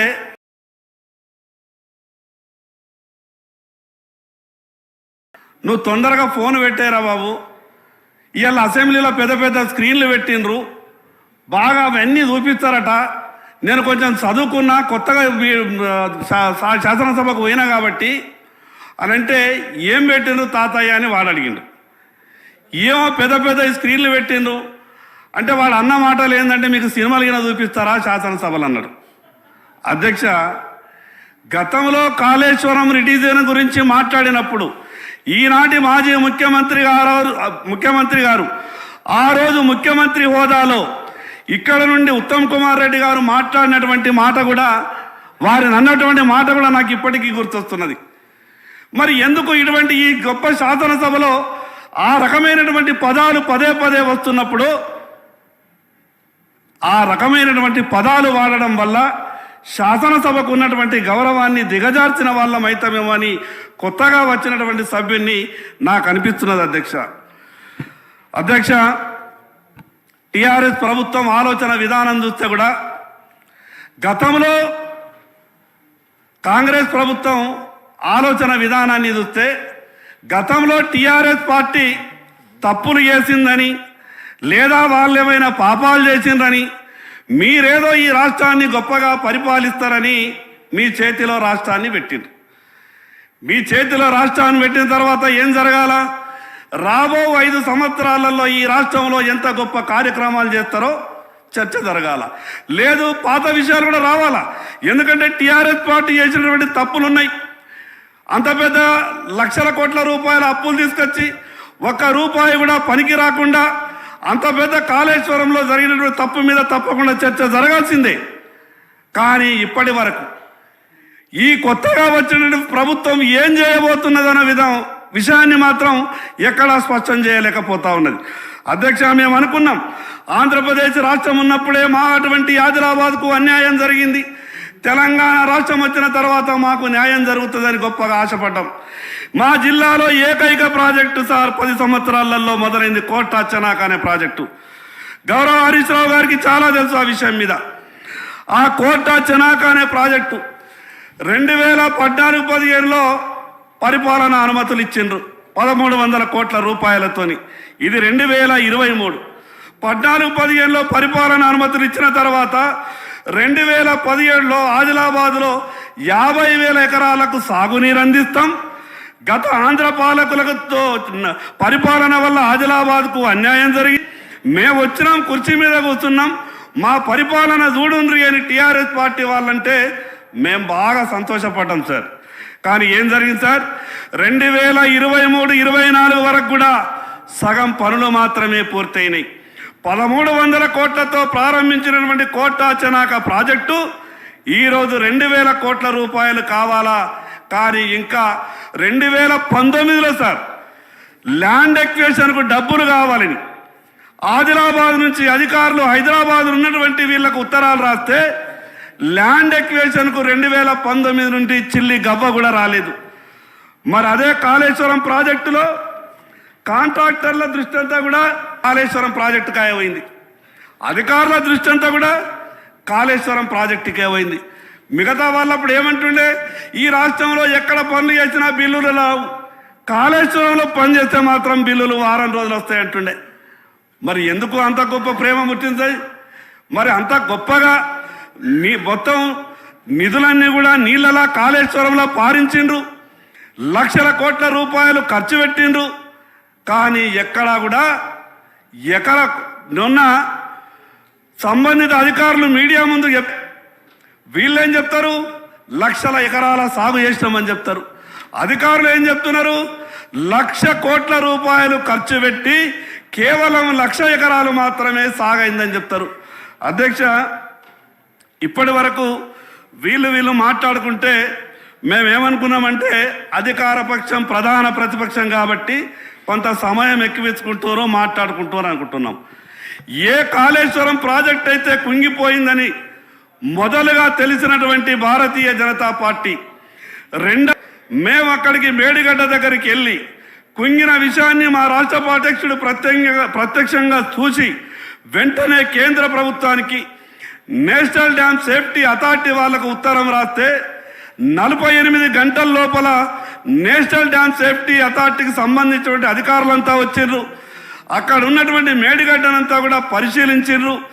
కావలసినటువంటి కాగితాలన్నీ ఆ రోజు టీఆర్ఎస్ పార్టీ ప్రభుత్వం అధికారంలో ఉండే వాళ్ళని నేషనల్ డ్యామ్ సేఫ్టీ అధికారులు కొన్ని పత్రాలు కావాలని అడిగిండ్రు. ఆ ప్రభుత్వం పత్రాలు ఇవ్వలేదు అధ్యక్ష. పోనీ ఆ ప్రభుత్వం పత్రాలు ఇవ్వకపోయా, మరి కొత్తగా వచ్చినటువంటి కాంగ్రెస్ ప్రభుత్వం అయినా నేషనల్ డ్యామ్ సేఫ్టీకి పత్రాలు ఇవ్వాలి కదా, వీళ్ళు కూడా ఇస్తలేరు అధ్యక్ష. గతంలో వాళ్ళు ఉండే పత్రాలు కావాలని నేషనల్ డ్యామ్ సేఫ్టీ మంత్రి గారు పాయల్ శంకర్ గారు, అధ్యక్ష మీ ద్వారా మాకు తెలియదలుచుకున్నా, నేషనల్ డ్యామ్ సేఫ్టీ అథారిటీ ఇప్పుడు ఏమి డాక్యుమెంట్స్ అడిగినా ఇవ్వడమే కాకుండా మీరు ఈ 3 బ్యారేజ్ విషయంలో పూర్తి ఎంక్వైరీ ఇన్వెస్టిగేషన్ టేకప్ చేయండి. అదేవిధంగా ఏ విధంగా అవి పునరుద్ధరణ చేయాలనో, ద వే ఫార్వర్డ్ చేయాలనో totally we're handing over to NDSA. Sir, మీకు ఈ రకమైనటువంటి గొప్ప మనసుంటే ఎట్లా బయటకు రావో, పోయిన డబ్బంతా ఏడాడికి పోయిందో కేంద్ర ప్రభుత్వం మీకు పూర్తిగా ఈ ప్రభుత్వానికి అండగా ఉంటుంది. అందుకే మేము మొదటి నుంచి అంటున్నాం, మీరు ఈ రకమైనటువంటి సహకారం అందించండి, మాటకు కట్టుబడి ఉండండి. ఏదైతే ఆ రోజు మల్కాజ్గిరి పార్లమెంటు సభ్యులుగా, రాష్ట్ర కాంగ్రెస్ పార్టీ అధ్యక్షులుగా జరిగినటువంటి విషయాల మీద సిబిఐ విచారణ జరగాలని గౌరవ ముఖ్యమంత్రి గారు ఆ రోజు మాట్లాడినటువంటి మాటను ఒక్కసారి గుర్తు చేసుకున్నా. మీకు కూడా చాలా ఈజీ ఉంటుంది, ఎందుకంటే మీరు కొత్తగా ప్రభుత్వంలోకి వచ్చి మీకు ఇంకా చాలా పనులు ఉన్నాయి. ఇది ఎక్కడెక్కడ తప్పులు జరిగినాయి, ఎక్కడెక్కడ లోపాలు జరిగినాయి సిబిఐకి ఇస్తే అది నేషనల్ అయినా ఇంటర్నేషనల్ లెవెల్లో కూడా ఏమైనా సంబంధాలు ఉంటే, ఇక్కడ ఉన్నటువంటి డబ్బు ఎక్కడన్నా పోయిందా, ఆ విషయాలు కూడా ఏమన్నా ఉంటే అవి తొందరగా బయటపడేటటువంటి అవకాశాలు ఉన్నాయి సార్. అందుకే భారతీయ జనతా పార్టీ చాలా క్లియర్గా మొదటి నుంచి కూడా డిమాండ్ చేస్తున్నాం. మేము చేస్తున్నటువంటి డిమాండ్ కూడా ఏం కాదు, మీరన్నటువంటి మాటకే కట్టుబడి ఉండండి. మీరే అన్నారు కదా సిబిఐ విచారణ జరగాల, భారతీయ జనతా పార్టీకి టీఆర్ఎస్కు ఏదో సంబంధం ఉన్నట్టున్నది, మేము ఎంత అడిగినా కూడా సిబిఐ ఎంక్వైరీ చేస్తలేరని గౌరవ ముఖ్యమంత్రి గారు అన్నారు ఆ రోజు. గౌరవ ముఖ్యమంత్రి గారు ఆ రోజు కూడా ఇంకో మాట కూడా మాట్లాడింది సార్. వారు ఏమన్నారంటే, ప్రధానమంత్రి గారిది, అమిత్ షా గారిది నా దగ్గర అన్ని ఆధారాలు ఉన్నాయి, నేను కంప్లైంట్ చేయడానికి సిద్ధంగా ఉన్నా, భారతీయ జనతా పార్టీ నాయకులు వాళ్ళ అపాయింట్మెంట్ ఇప్పగలుగుతారా అని ఒక మాట మాట్లాడినారు. అధ్యక్ష, ఈరోజు ఎవరు కూడా గౌరవ ముఖ్యమంత్రి గారికి అపాయింట్మెంట్ ఇప్పించే అవసరం లేదు. ఎందుకంటే వాళ్ళు నేరుగా ఒక అపాయింట్మెంట్, ఒక ఫోన్ కాల్ చేస్తే ఈరోజు కేంద్రంలో ఉన్నటువంటి అందరూ కూడా ఒక మంచి ఆలోచనతోనే అపాయింట్మెంట్ ఇస్తున్నారు. మీరు వెంటనే ఒక ఉత్తరం రాయండి. నిజంగా మీకు గతంలో చేసినటువంటి ప్రభుత్వం తప్పిదాలన్నీ కూడా బయటకు రావాలా, దాంట్లో ఉన్నటువంటి లోపాలన్నీ కూడా బయటకు రావాలా, జరిగినటువంటి అవినీతి అంతా కూడా బయటకు రావాలా, ఎవరెవరి పాత్ర ఎంతెంత ఉన్నదో మొత్తం తెలుసుకోవాలనంటే మీకు ఏమాత్రం కూడా చిత్తశుద్ధి ఉన్నా మీరు వెంటనే సిబిఐ ఎంక్వైరీకి ప్రభుత్వం ఉత్తరం రాయాల్సిందిగా మీ ద్వారా విజ్ఞప్తి చేస్తున్నా అధ్యక్ష. ఇంకో విషయం, కేవలం అవినీతి మీదనే కాదు, అసలు కాళేశ్వరం కార్పొరేషన్ మీద తెచ్చినటువంటి అప్పుల మీద కూడా చర్చ జరగాల అధ్యక్ష. తక్కువ వడ్డీకి ఇవ్వడానికి ఎన్నో బ్యాంకులు సిద్ధంగా ఉండే. ఇదేం వడ్డీలు అధ్యక్ష? గౌరవ మంత్రి గారు మరి వడ్డీ పర్సెంట్ చూసిండో లేదో తెలియదు, కానీ ఈ వడ్డీ శాతం కూడా మామూలుగా లేదు అధ్యక్ష. ఈ రాష్ట్ర ఆర్థిక పరిస్థితిని చూస్తే రాబో రోజులలో ఎటువంటి పరిస్థితులు ఉంటాయని ఒక భయంగా అనిపిస్తున్నా అధ్యక్ష. ప్రజలు అధికారం ఇచ్చింది సరి అయిన పద్ధతిలో ప్రభుత్వాన్ని నడపమని, ప్రజలకు న్యాయం చేయమని, కేవలం రాష్ట్రాన్ని అప్పుల పాలు చేయమని ప్రజలు అధికారం ఇవ్వరు అధ్యక్ష. గత ప్రభుత్వం FRBM మద్దతు ఇవ్వనటువంటి అనేక సందర్భాల్లో కార్పొరేషన్లను క్రియేట్ చేయడం, దాని ద్వారా బ్యాంకుల నుంచి అప్పులు తీసుకోవడం. అధ్యక్ష, నాకు ఒక విషయం తెలియక అడుగుతున్నా. ప్రభుత్వానికి అప్పు తీసుకునే శక్తి లేదు, కానీ కార్పొరేషన్లు అప్పు తీసుకుంటే గ్యారంటీ ఇచ్చేటటువంటి శక్తి ఉన్నది. ఎంత ఈ చట్టాలలో ఉన్నటువంటి కొన్ని లొసుగులను వాడుకొని ప్రభుత్వ ఖజానా ఖాళీగా ఉన్నదని FRBM ద్వారా తెలిసినప్పుడు, FRBM మద్దతు ఇవ్వనప్పుడు, ప్రతి విషయానికి అప్పు కావాలన్నప్పుడల్లా కార్పొరేషన్లను క్రియేట్ చేయడం, బ్యాంకుల దగ్గరికి వెళ్ళి అప్పులు తీసుకురావడం. అంటే కార్పొరేషన్లు కేవలం అప్పుల కొరకే ఉడతాయా? వాటి వ్యవహారం ముందు చెయ్యాల. ఒక కార్పొరేషన్ క్రియేట్ అయిన తర్వాత 2 సంవత్సరాలు మినిమంగా లావాదేవీలు వ్యవహారాలు జరపాలా. కానీ ఏమీ లేదు అధ్యక్ష. అప్పు తీసుకోవాలనంటే కార్పొరేషన్లను వెంటనే క్రియేట్ చేయాలా, దానికి బ్యాంకుల ద్వారా అప్పులు తీసుకురావాలి అధ్యక్ష. ఇన్ని అప్పులు, విపరీతమైనటువంటి వడ్డీలు. ఈరోజు రాష్ట్రం 7 లక్షల కోట్ల అప్పులు ఉన్నట్టు దాదాపు చెప్తున్నారు. ఒక 5-10 వేలు అటు ఇటు ఉండొచ్చు. 7 లక్షల కోట్ల అప్పులకు మినిమం 6% వడ్డీ పట్టుకున్నా కూడా ఒక 36-38 వేల కోట్ల వడ్డీ. తర్వాత ఈ రాష్ట్రంలో గొప్పగా డిజైన్ చేసినటువంటి అన్ని ప్రాజెక్టుల కరెంటు బిల్లులు 10 నుంచి 12 వేల కోట్లు వస్తాయని నిపుణులు చెప్తున్నారు. ఈ వడ్డీ ఇంతున్నది. తీసుకున్నటువంటి అప్పులో కొంత ఇన్స్టాల్మెంట్ కూడా కట్టేది అవసరం ఉంటుంది. మరి ఇంత ఎక్కడికి వెళ్ళి చేస్తారు అధ్యక్ష? కొత్తగా వచ్చినటువంటి ప్రభుత్వ హామీలు కూడా విపరీతమైనటువంటి హామీలు ఉన్నాయి.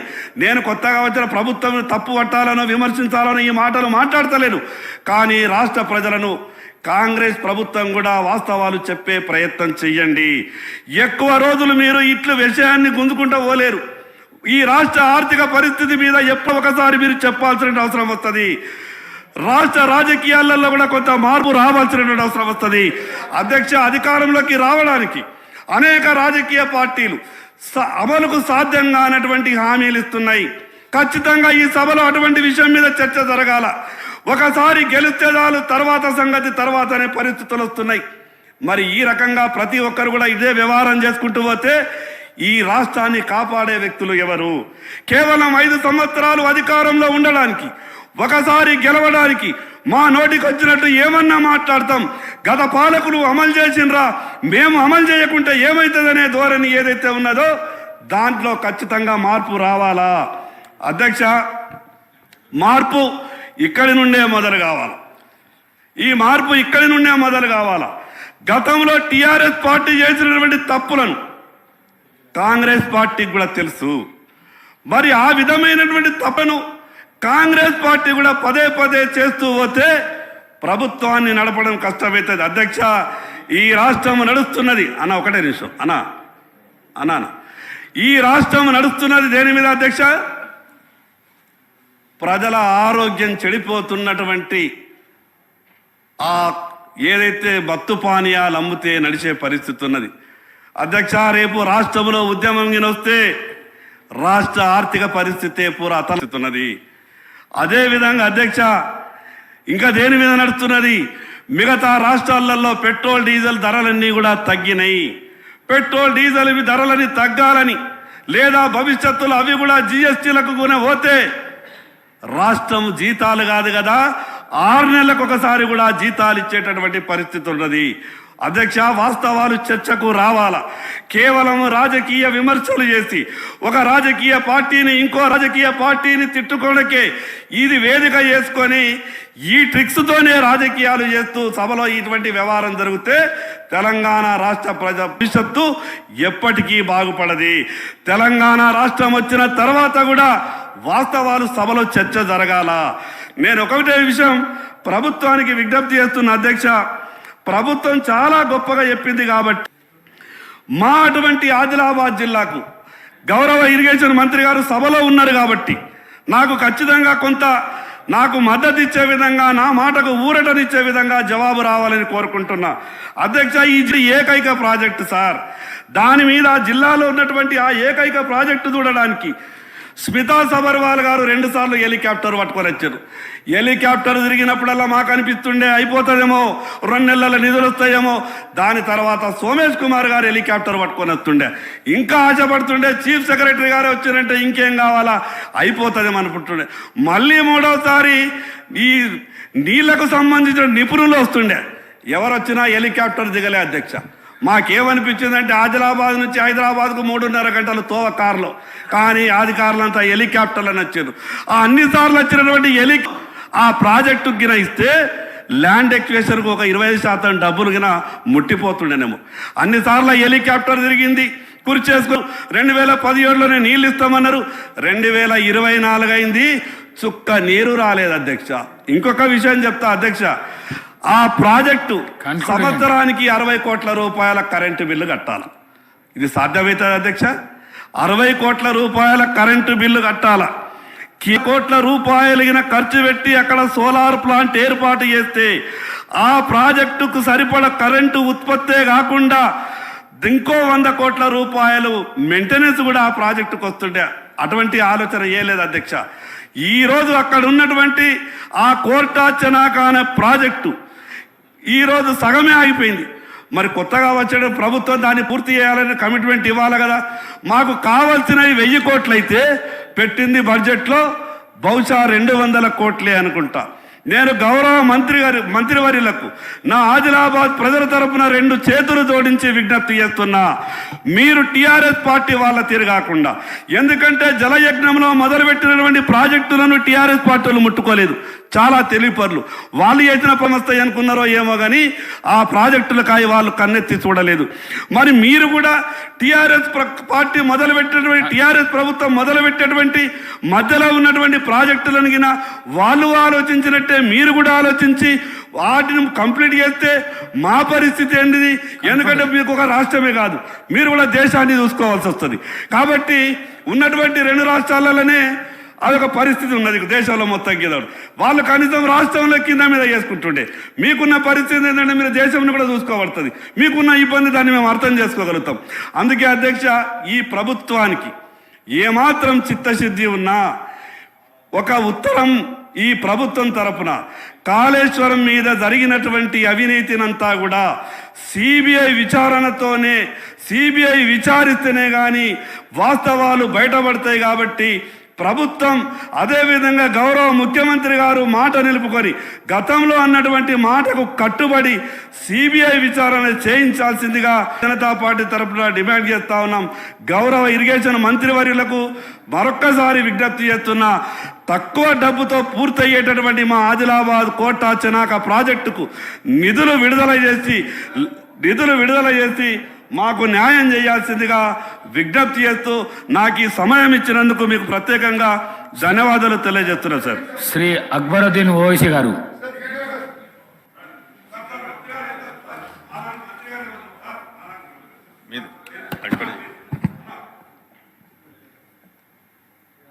మినిస్టర్ గారు.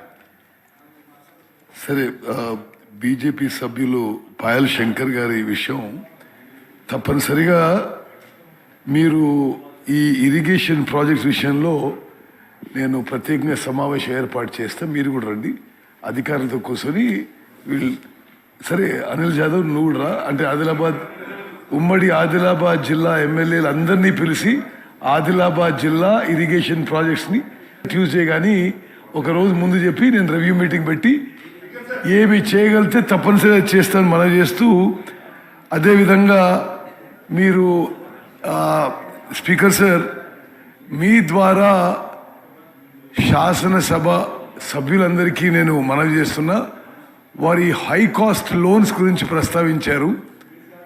గౌరవ ముఖ్యమంత్రి కేంద్ర ఆర్థిక శాఖ మంత్రివర్యులు నిర్మలా సీతారామన్ గారిని కలిసి గత ప్రభుత్వం చాలా పెద్ద amount high cost short term loans తీసుకుని రాష్ట్రంపై చాలా పెద్ద ఆర్థిక భారం పెట్టారు. మరి కేంద్ర ప్రభుత్వం మీరు సహాయం చేయండి, ఈ హై కాస్ట్ లోన్స్ స్వాప్ చేసి మాకు కొంత మరి సాఫ్ట్ లోన్స్ లో ఇంట్రెస్ట్ లోన్స్ ఇవ్వవలసిందిగా ఫార్మల్గా రిక్వెస్ట్ చేసాం కేంద్ర ప్రభుత్వాన్ని. అది ఫాలో అప్ చేస్తున్నాం. Thank you sir. Akbaruddin voice sir. Floor leader. Honorable Speaker, sir. Sir, I take the opportunity to participate in the discussion on the white paper on irrigation, sir. Sir, this is my 25th year, and from last 20 years, I am heading as a floor leader of my party, AIMIM, sir. And there has been several occasions where a white paper was issued on irrigation projects. Sir, and I have also spoken extensively on irrigation when the dispute over Alamati or Krishna River and Babali barrage on Godavari. Sir, the issue of raising of height of Alamati Dam and River Krishna by Karnataka figured in this house on many occasions, sir. Sir, but I would like to say this without any hesitation. Let it be the Telugu Desam government or the Congress government or after the formation of Telangana, the BRS government. Sir, all of them have somewhere been responsible. Because we have been seeing this, sir, from quite a long time, sir. Sir, when I talk about Alamati, sir, on Krishna by Karnataka, sir, without any hesitation, I would say that it was due to the failure of the then Chief Minister, Mr. Chandrababu Naidu Saab, that the Karnataka succeeded in raising the height of Alamati Dam, thereby causing harm to the riparian interest of AP and now the Telangana. So the height of Alamati Dam controversy, Naidu Saab got the then Karnataka Chief Minister Saab, HD Devegowda, elevated as the Prime Minister of India. Then Prime Minister of India, the then AP Devegowda Saab, he had constituted a committee of 4 chief ministers, sir. Then it was chaired by the West Bengal Chief Minister, Mr. Jyoti Basu Saab, to resolve the interstate dispute among Maharashtra, Karnataka and AP over Alamati Dam, sir. As the Jyoti Basu committee and 4-member expert committee were looking into the issue, the Karnataka government under the then Chief Minister J.H. Patel illegally continued the construction of the Alamati Dam on a war footing for raising the height of the dam from 519.6 meters to 4.25 meters for impounding higher quantum of water, sir. So during the earlier Congress regime, United AP 2004 and 14, Maharashtra government began work on Babali barrage for impounding more water for upstream of Sri Ram Sagar before River Godavari water flows into Telangana. Sir, it was in 2004 that the Maharashtra expedited the construction of Babali and 10 other barrages on the Godavari, raising the alarm in Andhra Pradesh. So the Babali issue also snowballed into a big political issue, sir, in AP, with the main opposition TDP and other parties including, I was also there, sir, then, the AIMIM mounting pressure on the then YSR regime to get the work of Babli and other barrages stopped by the Congress government in Maharashtra. Sir, incidentally, United AP government took the dispute over Alamati Dam and Babli barrage Supreme Court, but could not get any relief. Sir, I'm just going into the history briefly, sir. So, pronouncing the judgment in the original suit 2 of 1997, other writ petitions between the state of AP versus state of Karnataka and others on 25th April 2000, the 5-member bench of Supreme Court headed by Justice S.B. Majumdar dismissed and disposed the original suit and other petitions without giving any relief to Andhra Pradesh. This is the history, sir. Subsequently, sir, the Krishna Water Dispute Tribunal 2, headed by Brijesh Kumar, upheld its award of 2010 for raising the height of Alamati Dam from 519.60 meters to 524.26 meters. So the DT2 asked the Government of India to appoint Krishna Water Decision Implementation Board, giving representation to Karnataka, Maharashtra and AP as well as the Government of India. Pronouncing the judgment in the original suit number 1 of 2006, other writ petitions and the contempt petitions between the state of AP versus state of Maharashtra and others on 20th February 2013, a 3-judge bench on Supreme Court headed by Justice R.S. dismissed and disposed the original suit and other petition without giving any relief to Andhra Pradesh. Sir, when I was going through the CAG reports on performance audit, in the note of the background of the KLI, pointed out that the audit had reviewed the Pranahita Chavella Sujala Saravanti as part of performance audit of Jalayagnam CAG report number 2 of 2012, Andhra Pradesh government, sir. Sir, I may recall that irrigation projects always quoted controversies in the state because of several reasons, sir.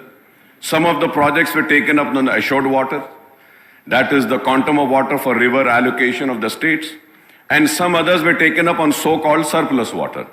That is a quantum of water not allocated to the state but available for use when the monsoons are normal or there are floods into the rivers.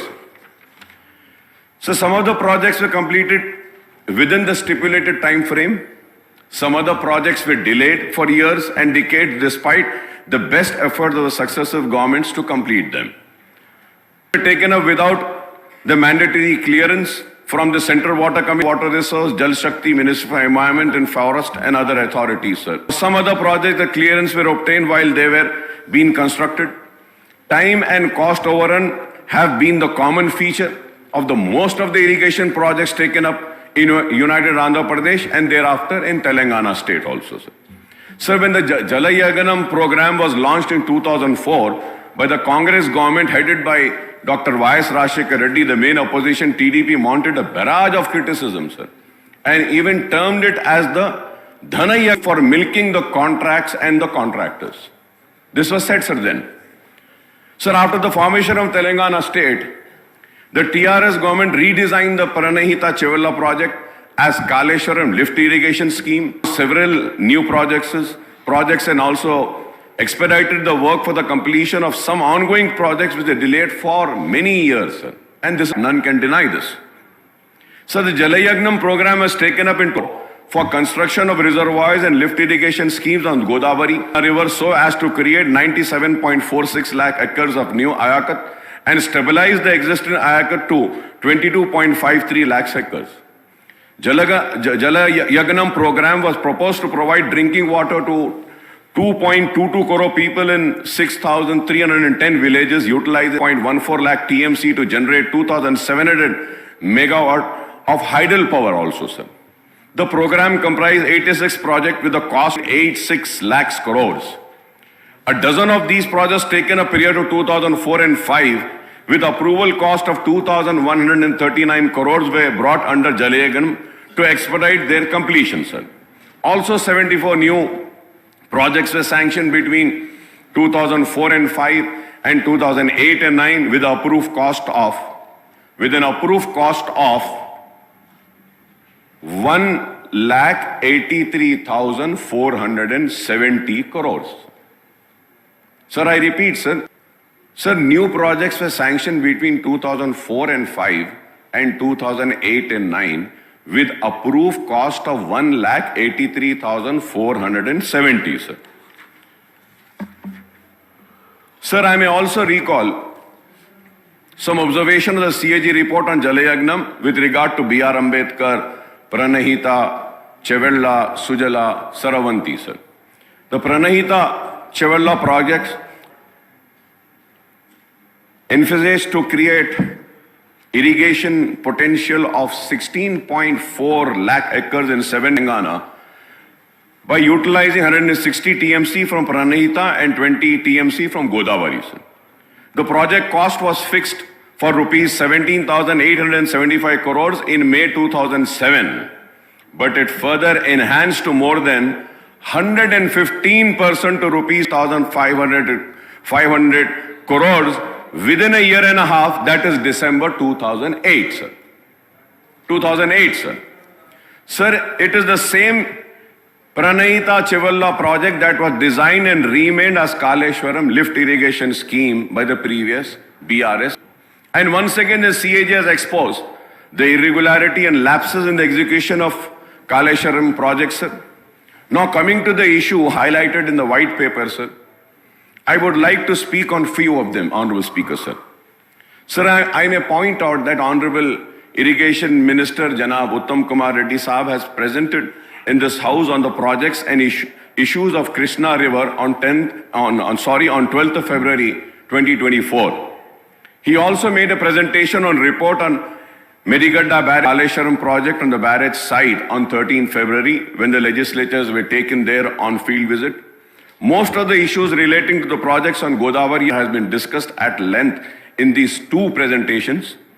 According to the presentation on project and issues of Krishna River, there are 17 existing projects in Telangana and marked by erstwhile AP with water rate 298.96 TMC and average utilization from 2014 to 15 to 2022-23 of 197.83 TMC of 15,68,104 crores, sir.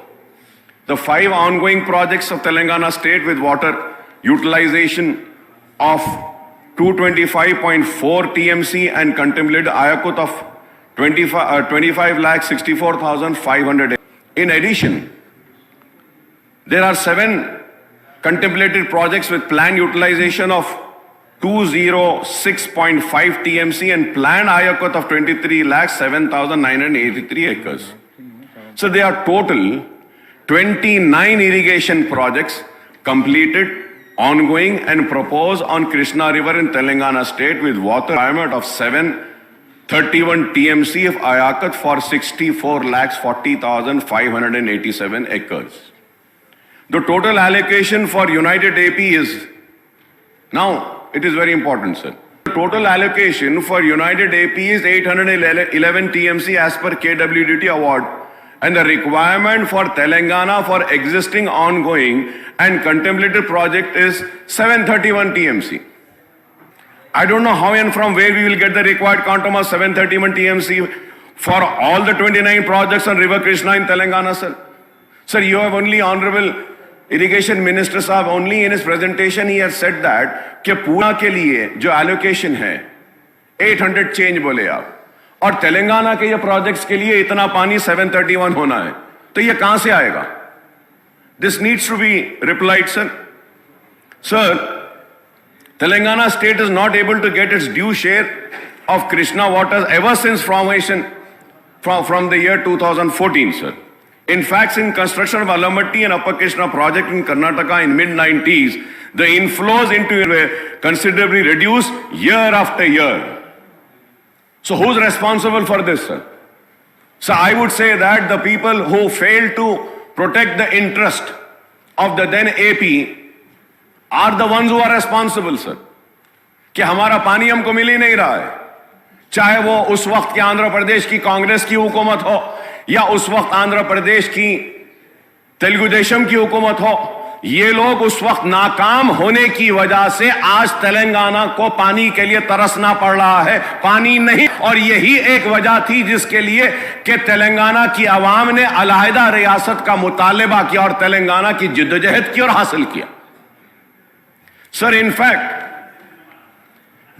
since the construction of Alamatti and Upper Krishna projects in Karnataka in mid-90s, the inflows into United AP were considerably reduced year after year, sir. Now the two riparian states, AP and Telangana, have to share the reduced inflow in Krishna from Karnataka state. I would like the Irrigation Minister, Sahab, Mr. Uttam Kumar Reddy, on this crucial issue, sir, when he replies. So the Irrigation Minister, Sahab, has referred to the irrigation potential created and expenditure incurred on irrigation in Telangana since 1951 till now, sir. 1951, I was seen, sir. As per his statement, the total expenditure incurred on irrigation before formation of Telangana in 2004 was 54,234 crores. Sir, I have my own doubts. Speaker, sir, I have my own doubts about the authenticity of these figures, and I think it was arrived at nationally on the basis of the same formula that was adopted for calculating the shares of Telangana in the budgetary expenditure of United Andhra Pradesh from 1956-57 to 2013 and 14 in White Paper on State Finances released by Deputy CM Saab in December 2023, sir. Honorable Speaker, sir, the budget expenditure of Telangana in combined AP was assessed at rupees 4,98,043 crores. That is 41.68% out of 11,94,945 crores. This figure was calculated. Honorable Speaker, sir, this calculated on the basis of population ratio of 41.68 and 58.32 between Telangana and Seema Andhra, including in the AP Reorganization Act.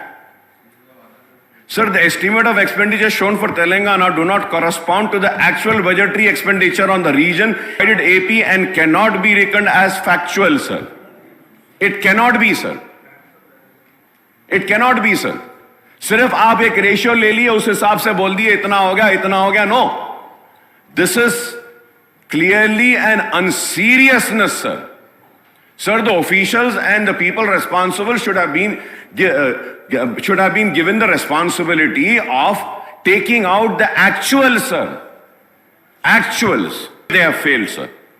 So moreover, the Irrigation Minister Sahab had cited the data on budget allocation, expenditure, irrigation, details, economic analysis, details of major projects undertaken with corporation loans and irrigation sector, a comprehensive analysis. Sir, I am sorry to point out that the budget estimate and expenditure figures cited by the white paper on irrigation do not reflect the budget estimates and account of in the budget book of Telangana government from 2024 and onward, sir, and the government of undivided AP, this is 1956-57 to 2013 and 14, sir.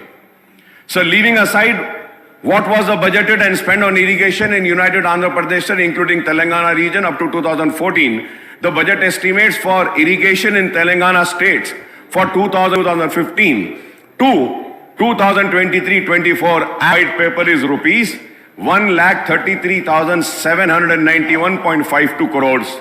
And the expenditure is rupees 1,26,833.13 crore. That is 94.80%, sir. This is 94.80%, sir. Sir, most surprisingly, sir, the white paper says that for the irrigation sector, no loan were taken by AP from 1956-57 to 2013 and 14, and this exposes the shoddy figures cited in the white paper, sir. How can they say that no loan were taken by AP from 1956 and 57 and to 2013 and 14, and this exposes the real shoddy figures, sir. And I think this needs to be corrected.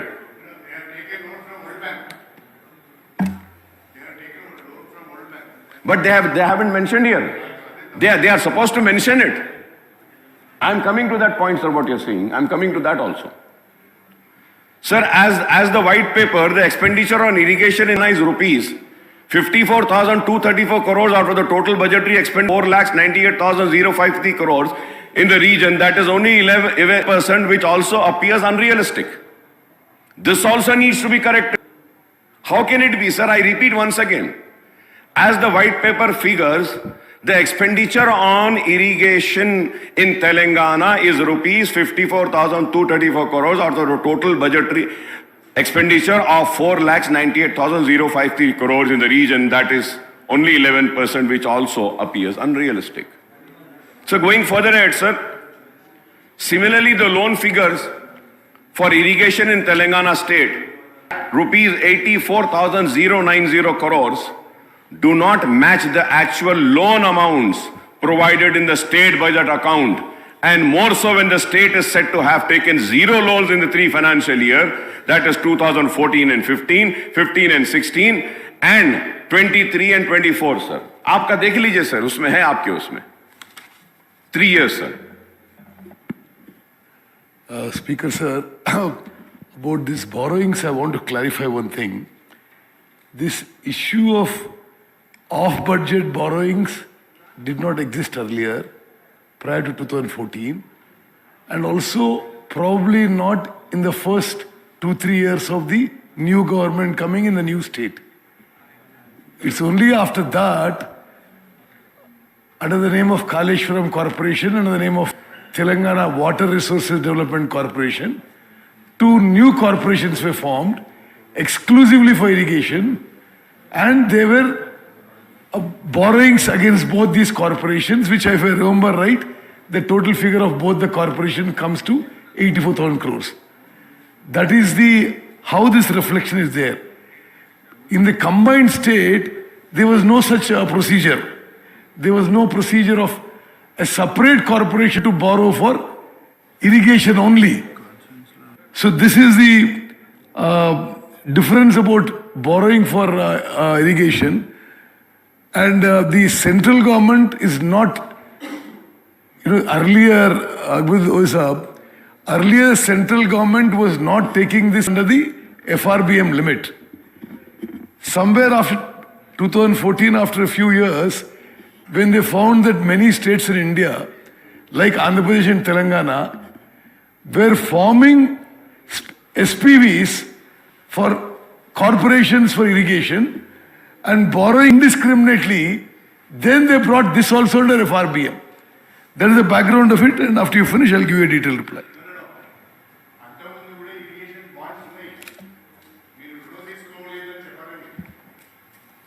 Yes.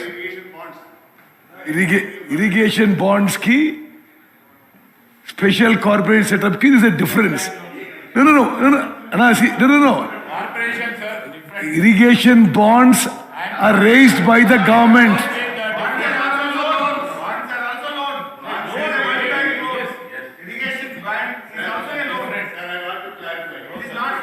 No, 1 minute.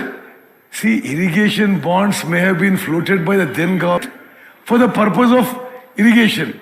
But I'm telling you, after TRS government came in Telangana, they set up special corporations to borrow for irrigation. That is a fact. I mean, I'm not stating something opinion.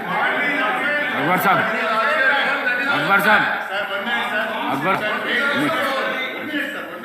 మీకున్నది మీకు అవకాశం ఉన్నది sir Akbar Saab. Honorable Speaker, sir, I thank the irrigation minister. అధ్యక్ష, గౌరవ నీటిపారుదల శాఖ మంత్రులు 2014కు ముందు నీటిపారుదల ప్రాజెక్టులపైన ఏ రకమైన రుణము అప్పులు తీసుకోలేదనే ఒక మాట మాట్లాడారు. అధ్యక్ష, నాకు బాగా గుర్తుంది, 2014కు ముందు కూడా మనం వరల్డ్ బ్యాంక్ నుంచి అప్పు తెచ్చుకున్నాం. మనము ఇరిగేషన్ బాండ్స్ను ఫ్లోట్ చేసినాం. ఆ ఇరిగేషన్ బాండ్స్ ద్వారా వచ్చిన నిధులను, వరల్డ్ బ్యాంక్ నుంచి వచ్చిన అప్పులను కూడా మనము ఇరిగేషన్ ప్రాజెక్ట్స్లో వాడుకున్నాం. ఇరిగేషన్ బాండ్స్ అన్న అప్పులే, వరల్డ్ బ్యాంక్ నుంచి వచ్చింది కూడా అప్పే.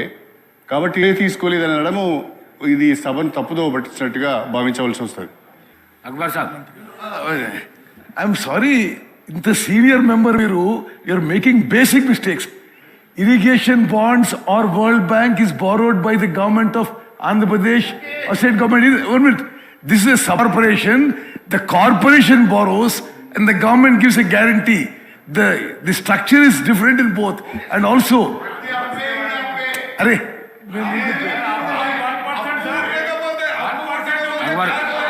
Akbar Sahab. Honorable Speaker, sir. Sir, I thank Uttam Kumar Reddy Saab for giving a reply, sir.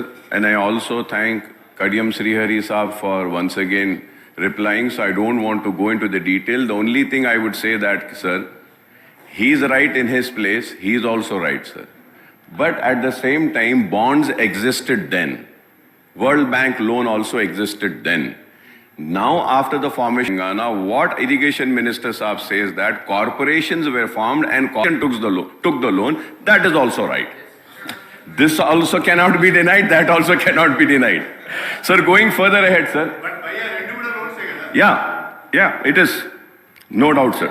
So the white paper, page number 29, sir, the list out the 24 ongoing loan-based project for which the administrative sanction cost of rupees 2,93,440.48 crore, the loan raised so far amount of rupees 1,95,666.58 crore, that is 66.68%, and the balance loan to be raised are 97,773.90 crores, sir. So these project envisage creation of irrigation potential of 73.58 lakh acres, and of this, the IP created till now is only 20,51,000 acres, that is 27.87%, and the balance IP to be created is 53.09 lakh acres, sir. And this is as per the white paper, sir. So I am trying to explain is that, sir, कि हम इतना पैसा खर्च करें, sir, कि the amount that has been spent is almost 60%, but हम जो create करे हैं, सर, जो लैंड को हम आयाकुत में लाए हैं, it is only 27%, sir. So this is what I need a clarification from Honorable Minister Saab, sir. On page 9 of the white paper, 22 ongoing projects are listed, and the IP contemplated under these projects is 48.616 lakh acres, sir. The IP created so far is 15.81 lakhs, and the balance IP to be created is 32.35 lakh acres, sir. I don't know which figure to believe, sir. Two figures. Sir, this is on page number 9, sir, of the white paper, sir. Sir, however, the government has to raise the funds for completion of all the ongoing projects so that the balance IP is created in the state to benefit the farmers. The state budget and the budgetary allocation components, revenue account, capital account, and loans. The loans taken and serviced by the government are shown in the state budget, and these are different from the loans taken as extra budgetary resources for the corporation for which the state government stands a guarantee. As to what Honorable Minister Saab had said, sir. Sir, table 7 on major irrigation projects funding details show the budgetary allocation and loan share which also do not match with the actual figures, sir. It doesn't match, sir. No figure is matching, sir. Table 8, sir, on share of irrigation budget versus GSDP also do not give the accurate figures on irrigation allocation and share in GSDP, sir. So the details of major projects undertaken with the corporation loan cited in the white paper on irrigation do not match with the figures cited elsewhere in the same papers and also in the white paper on the state finances, sir. So the irrigation white paper says loans taken for Kalesh and PRLS through KIPCL amount to rupees 68,806 crores, and the loans taken by TSWRIDCL for various other projects amount to rupees 15,284 crores, and the total loan amount of two corporations comes to 84,090 crores. The white paper on state finances, the white paper on state finances in 10 shows that the loan availed by KIPCL amount to rupees 79,287 crores and loan borrowed by TRSWRIDCL amount to 15,284 crores and total comes to 94,575 crores. So how can it be, sir, कि आप एक paper इस house में दे रहे हैं, उसमें एक amount है, व्हाइट पेपर में एक अमाउंट है, ये पेपर भी आपने दिया, वो पेपर भी आपने दिया. But how can this be? One paper was presented by the finance minister, one paper is now being presented by the irrigation minister. So which paper is right, sir? Which paper is right? Who is right, sir? I would like the ministers up to clarify on the variation in all the figures cited in the irrigation white paper. Sir, how can we have a healthy debate and a discussion when the figures itself are wrong? So we don't know how much of wrong information is also being given and shown. I have gone through a lot of documents including budget books, CAG reports and account on my follow, sir. Sir, as per the budgetary data, sir. Sir, if I am wrong, sir, I have this paper, sir. Through you, I can send this to Honorable Minister Saab also if he wants, sir, when I complete, or if he wants, he can see it, sir.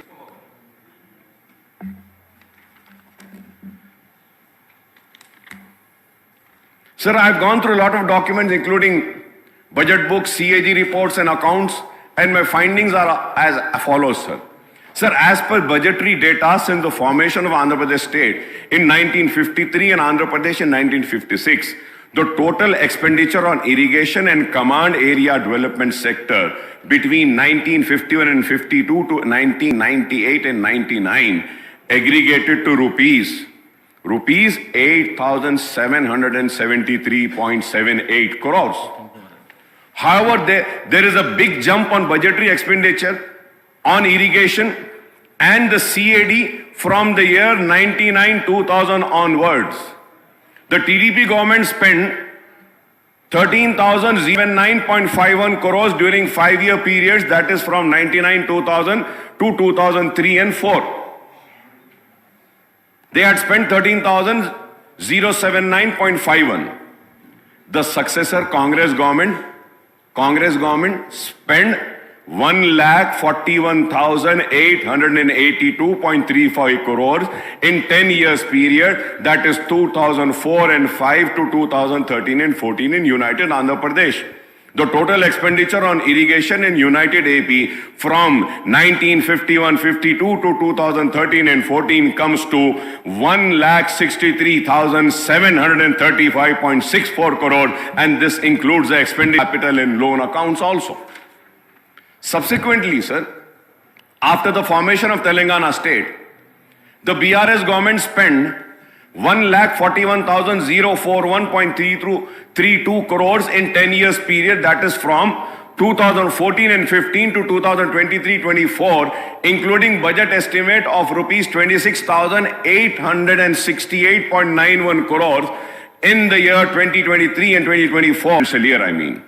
As per the details cited by white paper on irrigation and state finances, the loan amount of rupees 94,572 crores raised by two SPVs and KPICL and TSWRIDCL are actually government guarantee loans serviced by the government.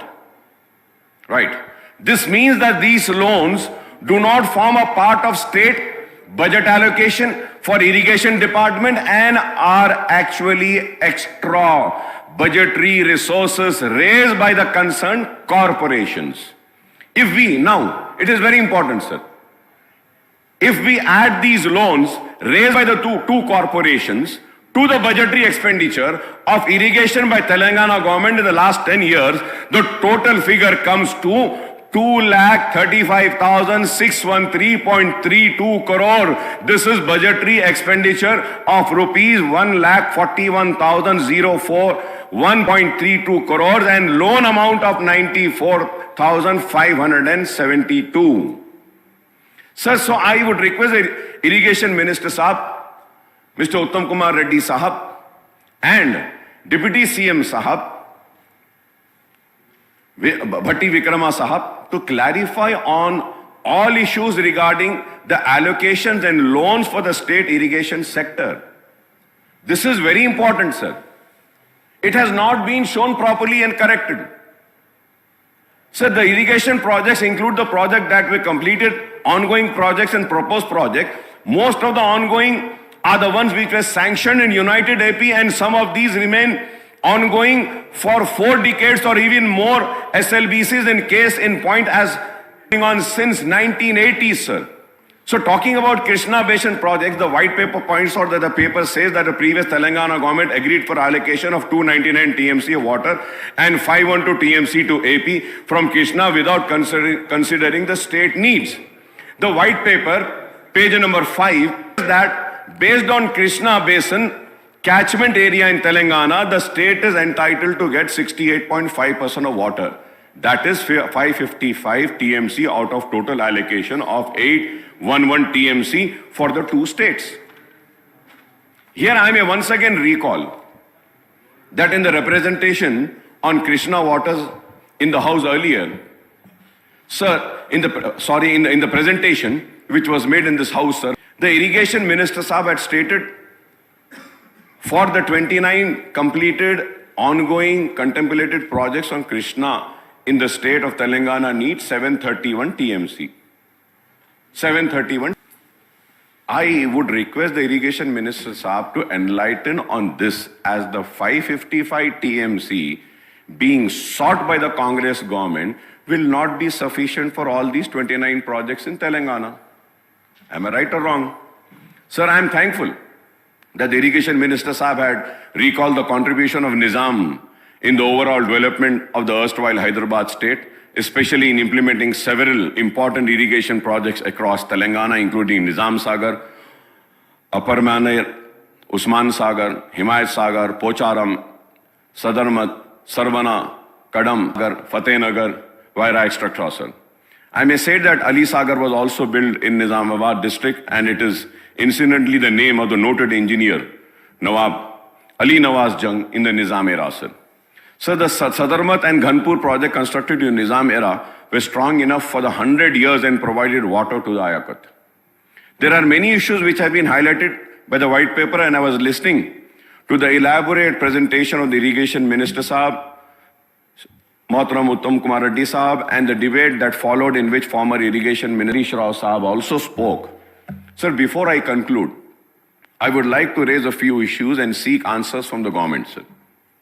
Sir, the first, what is the intent of new government with regard to the issue of completion of all ongoing irrigation projects and execution of the contemplated projects in the state, sir? Do we have water availability in Godavari and Krishna and their tributaries for existing, ongoing, contemplated projects, and what the total quantum of water required for these projects in the state in terms of TMC for Godavari and Krishna, sir? This is very important. Sir, the reason why I'm asking this is, sir, हम देखे हैं Andhra Pradesh assembly में, रायलसीमा में भी कई ऐसे projects बनाए हुए हैं, सर. प्रोजेक्ट्स बन के हैं लेकिन सूखे पड़े हैं, पानी आता नहीं, वैसे ही पड़े हुए हैं. तो sir, we need to relook into our projects also. Rayalaseema के वैसा नहीं होना है कि प्रोजेक्ट बन गया, खड़े हुए हैं, पानी तो रहता ही नहीं. तो यहां पर भी होना चाहिए. Sir, this is why I'm requesting this, sir. Sir, all these ongoing and contemplated viable in terms of water availability, feasibility and utility, sir. Sir, these water availability, feasibility and utility is very important, sir. I'm sorry to say that, sir. Do not think that I'm criticizing the previous governments, the Congress, TDP or BRS. No, sir. But this is very important, sir. Sir, never there has been a discussion on the availability of the water, never there has been a discussion on the feasibility of the project, and never there has been a discussion on the utility, sir.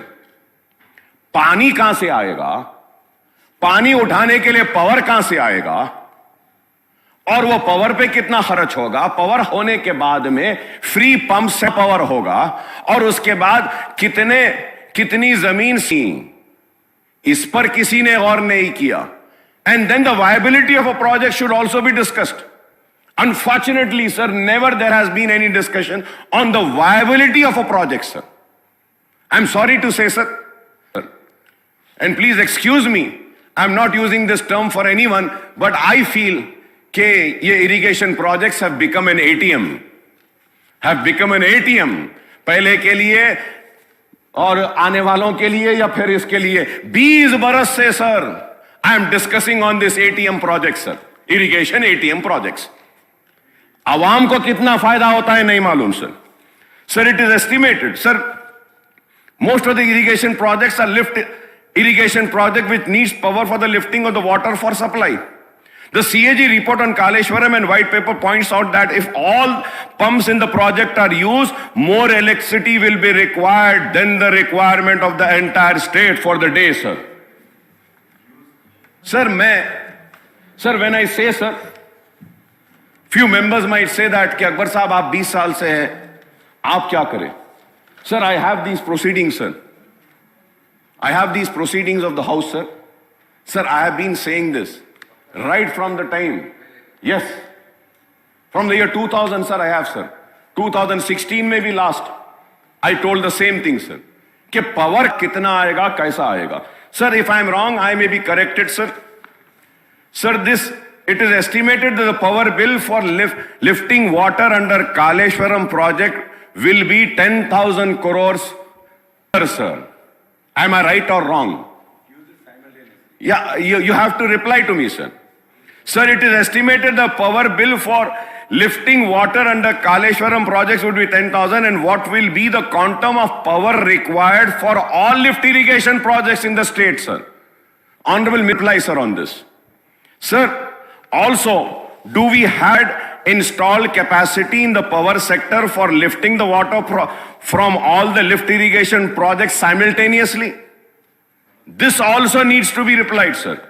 What will be the cost of power for lifting the water from these projects every year, apart from meeting the demands of all other consumers? When I say all other consumers, sir, Honorable Speaker, sir, free power cost every year estimated that, I might be wrong, but again, this was there in the white paper which was presented by the power minister, sir. Sir, 24 hours to agricultural sector, 12,000. 200 units free to consumers, 4,800 crores. For Kaleshwaram project pumps, 10,374 crores. Remaining lift irrigation, 5,000 crores. The total comes to 32,174 crores. Sir, ये कैसा है, sir?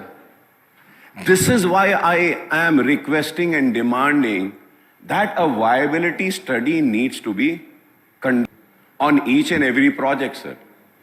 Sir, we need power to supply free power to farmers for their pump sets also. 100 units for free power to eligible households and power for the lift irrigation scheme, all existing power consumers. What is the viability and feasibility of supply of power for these lift irrigation schemes, and what is the annual cost that has to be incurred by the government through budgetary allocation? This also needs to be replied, sir. All the existing ongoing and contemplated projects include the loan component, and the government needs to earmark huge amounts of funds running into thousands of crores of rupees for repayment of interest and principal amount also. It is not just this amount, sir. So the white paper points out that the state would the debt amounting to rupees 1.35 lakh crore in the next 10 years, sir. The total repayment of loan with interest in the next 5 years will require 77,369 crores. The total requirement of funds, now sir, the total requirements of funds to complete the ongoing and contemplated project is rupees 1,75,143 crores. Sir, I don't know whether we have the water availability and required power for all these irrigation projects. More importantly, do we have the financial resources available to the government for ongoing contemplated projects, sir? Sir, through you, sir, without blaming anyone, I would like to the government please prepare a draft action plan on irrigation sector and convey an all-party meeting to elicit views and suggestions for the political parties. There has to be consensus on what the state is doing in the sector, as the agriculture sector is the main source of livelihood for community. It is very important, sir. Viability, feasibility has to be studied. हम पैसे पे पैसा खर्चते जा रहे हैं, पानी कहां से आएगा? पहला सवाल।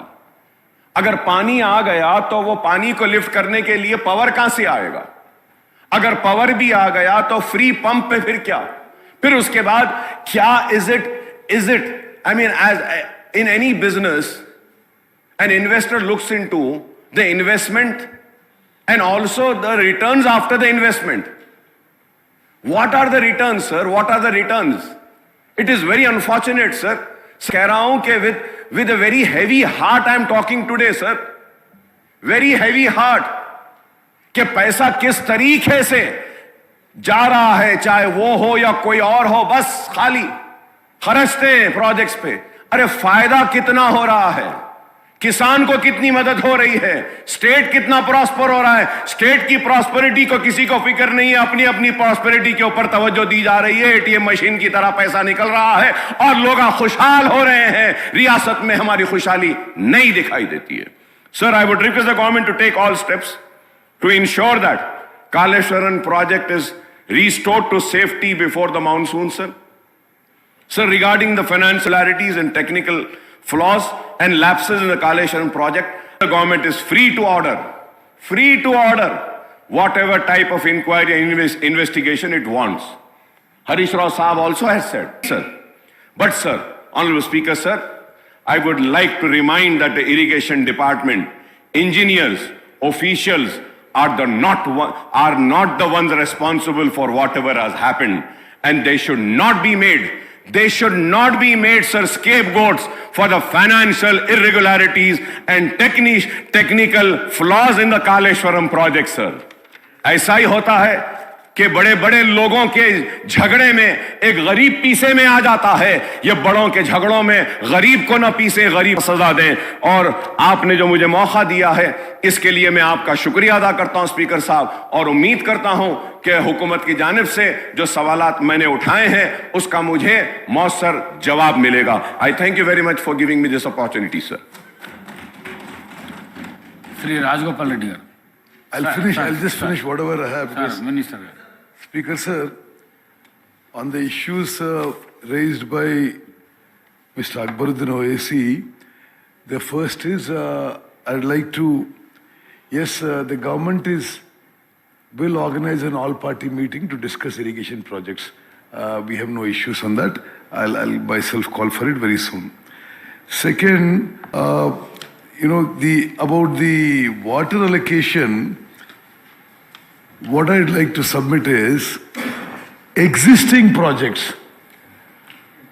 OAC साहब, existing projects जो already existing है, उनका अभी allocation. This is what the earlier government also had asked, was for the existing projects is 299 TMC. Ongoing projects means which are under construction and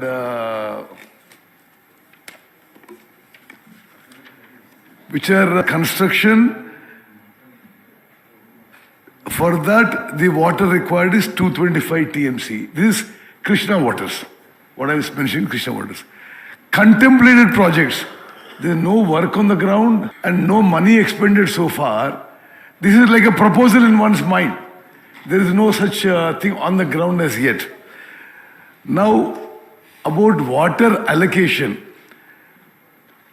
Bachawat award was 811 TMC N block to combined Andhra Pradesh. Okay, so as I was mentioning in my presentation earlier, it is my opinion that the earlier government was mistaken in asking for only 299. That's my, that's what I submitted in the presentation. No, that's my opinion. So, if we had gone for percentage of catchment area, which is approximately 68%, then we could have claimed closer to 550 TMC, which would have covered ongoing projects, but will not still cover contemplated projects. That is the actual situation. But I must tell you that this Bachawat award was based on 75% dependability. Now it is very likely, if all the states agree, they may allocate additional water based on 65% dependability.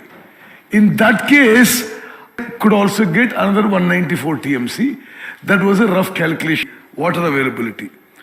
Now, about your, I really appreciate your concern about the viability and feasibility of the projects. You know, you are probably aware that I was an MLA and MP from Nagarjuna Sagar project Ayakat, 7 times consecutive about the same year as you were. So, in those, speaking broadly and not politically now, irrigation projects were always viable because most of them were gravity flow.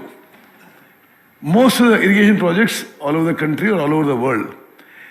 Or they were small lift irrigation schemes, which still had certain viability. Now, what you're saying is of a serious concern because it is now that we are lifting water by 500 meters and transporting it by 250 kilometers to do flood flow, paddy cultivation. No, yes. So this is something that requires serious deliberation. I can't off the cuff make these figures, but I will tell you some interesting figures. Kaleshwaram project, it should concern any citizen of the state that when all pumps in Kaleshwaram project work, the cost is at today's power cost is 10,600 crores a year. Okay. Now, either the power minister or finance minister's white paper, only Kaleshwaram is 10,000 crores, 10,600. When all the lift works, it will be 15,000 crores. So now how much does it work out to? And like you rightly said, it is more than the rest of the power consumption. It is a matter of serious concern. Why is it coming now like this? Because there never was, even when long innings in the assembly, and this kind of a huge lift. So governments may have the justification, and it can be another day of detailed discussion on the finances, the viability, the feasibility which you said. In my opinion, water is available, but at a cost when you lift. Now, when you lift water from Kaleshwaram, energy cost alone per acre is 43,000. This CAG report. And cost of finance is another 50,000 more. Actually, I'm quoting the lower end. So about a lakh of rupee acre. So now, no, annual cost per acre. Now, whether it is a viable, feasible, that judgment I leave it to you, because it's the government of the day. It's a policy decision. We should not further provide on such projects where the viability and feasibility is not there. At least that's the reason why I was requesting that let us have a all-party meeting and let all the political leaders give their suggestions and at least stop the projects which are not viable. And we are just going ahead with that. Yes. I appreciate your answer, sir. I thank you very much for your reply, and it is a very good reply which you have given, sir. I thank you very much for that. But we need to relook into all the projects, sir. We should not further go and keep on investing just because we have to complete the projects, because we have an example of Rayalaseema where the projects are completed and they are just lying there dry. So let us not waste our resources and money. Let us correct the mistakes. I agree with you. And all the queries you had on the finances and the differences in the white papers, I will give you a detailed reply about it. And our government policy about completion of ongoing projects is, we realize that we don't, have the resources to take up all projects simultaneously and complete them. So as per directions and the consultative meetings we had chaired by the Chief Minister, we said we will take up those projects at a minimum or optimal cost. We could generate more cut. If something is going to take a lot of money and lot of time, that will take second priority. Lesser money and shorter time, we are going to take up, we have prioritized projects and we are going to take it up. And our target for this financial year is 7 lakh acres new cut. Thank you. Rajagopal Reddy. ధన్యవాదాలు అధ్యక్ష. అధ్యక్ష, నేను మాట్లాడదామనుకున్న చాలా విషయాలు నీటిపారుదల శాఖ మంత్రులు ఒకసారి గౌరవ ముఖ్యమంత్రి గారు కూడా చాలా క్లారిటీ వాళ్ళు చేసింది, మా ప్రభుత్వ లక్ష్యం ఆశయం ఏ విధంగా ముందుకు పోవాలనేది కూడా మళ్ళీ ఇప్పుడు సోదరు అక్బరుద్దీన్ గారు అడిగిన ఒక వ్యాలిడ్ క్వశ్చన్స్ వాళ్ళ డౌట్స్, దానికి ఇప్పుడే మళ్ళా మంత్రివర్యులు మంచి సమాధానం చెప్పిన అధ్యక్ష. బేసికల్గా వ్యవసాయం అనేది గ్రావిటీ కెనాల్స్ ద్వారా, వర్షాభావ పంటలు, కాలువల ద్వారా, చెరువుల కుంటల ద్వారానే ఒకప్పుడు వ్యవసాయం జరిగేది. ఏదో చిన్న చిన్న లిఫ్ట్లు అనేది కానీ ఈ లక్షల కోట్ల రూపాయలు హై రేట్ ఇంట్రెస్ట్లకు తీసుకొచ్చి రుణాల ద్వారా పెద్ద పెద్ద లిఫ్ట్ ఇరిగేషన్ ప్రాజెక్ట్స్ 100 మీటర్లు 100 కిలోమీటర్లు తీసుకొచ్చిన ప్రాజెక్టులు ప్రాక్టికల్గా ఫైనాన్షియల్గా వైబుల్ కావాలి అధ్యక్ష. ఎందుకంటే మనకు వచ్చే రిటర్న్స్ ఏదైతే ఉందో పర్ ఏకర్ చూసుకుంటే మనం చేసే ఇన్వెస్ట్మెంట్ ఏదైతే ఉంటుందో పర్ ఏకరు, అది కూడా ఈరోజు మన గౌరవ ఉత్తమ్ కుమార్ రెడ్డి గారు చాలా క్లియర్గా ఎన్ని లక్షల కోట్లు ఖర్చు పెడితే కాస్ట్ పడ్డది ఈ ప్రభుత్వంలో. గతంలో మనం ఎన్ని వేల కోట్లు ఖర్చు పెట్టి నీరు అందించినాం. ఈ ప్రభుత్వం వచ్చిన తర్వాత మనము ఎంత అమౌంట్ ఖర్చు పెడితే పర్ ఏకర్ ఎంత కాస్ట్ పడ్డది చాలా క్లియర్గా ఇచ్చింది అధ్యక్ష. నేను మీ ద్వారా గౌరవ ముఖ్యమంత్రి గారికి, మన మంత్రివర్యులు ఉత్తమ్ కుమార్ రెడ్డి గారికి ధన్యవాదాలు, అభినందనలు. తెలంగాణ ప్రజల పక్షాన ఈ ప్రాజెక్ట్స్ మీద తెలంగాణ ప్రజలకు అవగాహన, వాస్తవాలు తెలంగాణ ప్రజల్లో ఈ గత 10 సంవత్సరాల వల్ల గత 10 సంవత్సరాల లోపల ఈ ప్రభుత్వం చెప్పే మాటలకు చేతలకు ఏ విధంగా ఈ రాష్ట్రం అప్లపాలైంది, ఏ విధంగా ఈరోజు ప్రాజెక్టు పేరు మీద దోపిడీ జరిగిందనే విషయం చాలా ఎంత బ్రహ్మాండంగా ఈరోజు గత జరిగిన విషయాలని ఈరోజు మన ప్రజెంటేషన్, పవర్ పాయింట్ ప్రజెంటేషన్ బాగా ఇచ్చిన అధ్యక్ష. ఇది చాలా మంచిది. ఈ ప్రజలకు తెలవాల్సిన అవసరం కూడా ఉంది. ఎందుకంటే ముఖ్యమంత్రి గారు, మంత్రివర్యులు చెప్పినట్టు కాళేశ్వరం అని చెప్పి ఒక సినిమా, కాళేశ్వరం అంటే ఏదో అని చెప్పి ప్రజలలో ఒక అపోహలు కలిగించారు. కానీ ఆ లాస్ట్కు కాళేశ్వరం అనే ప్రాజెక్టు అది కేవలం కాంట్రాక్టర్ల కోసం దోపిడీ చేసింది, అది పేరు మీద దోపిడీ చేసింది తప్పితే నిజంగా అది రైతుల కోసం కొట్టిన ప్రాజెక్టు కాదు. 1 ఎకరా సాగునీరు రాలేదని చెప్పి ముఖ్యమంత్రి గారు స్వయాన మా అందరినీ మేడిగడ్డ చూసి అక్కడ అధికారులు ప్రజెంటేషన్ ఇచ్చి మీడియా ద్వారా తెలంగాణ ప్రజలకు కూడా చెప్పిన అధ్యక్ష. అది ముమ్మాటికి నిజం అధ్యక్ష.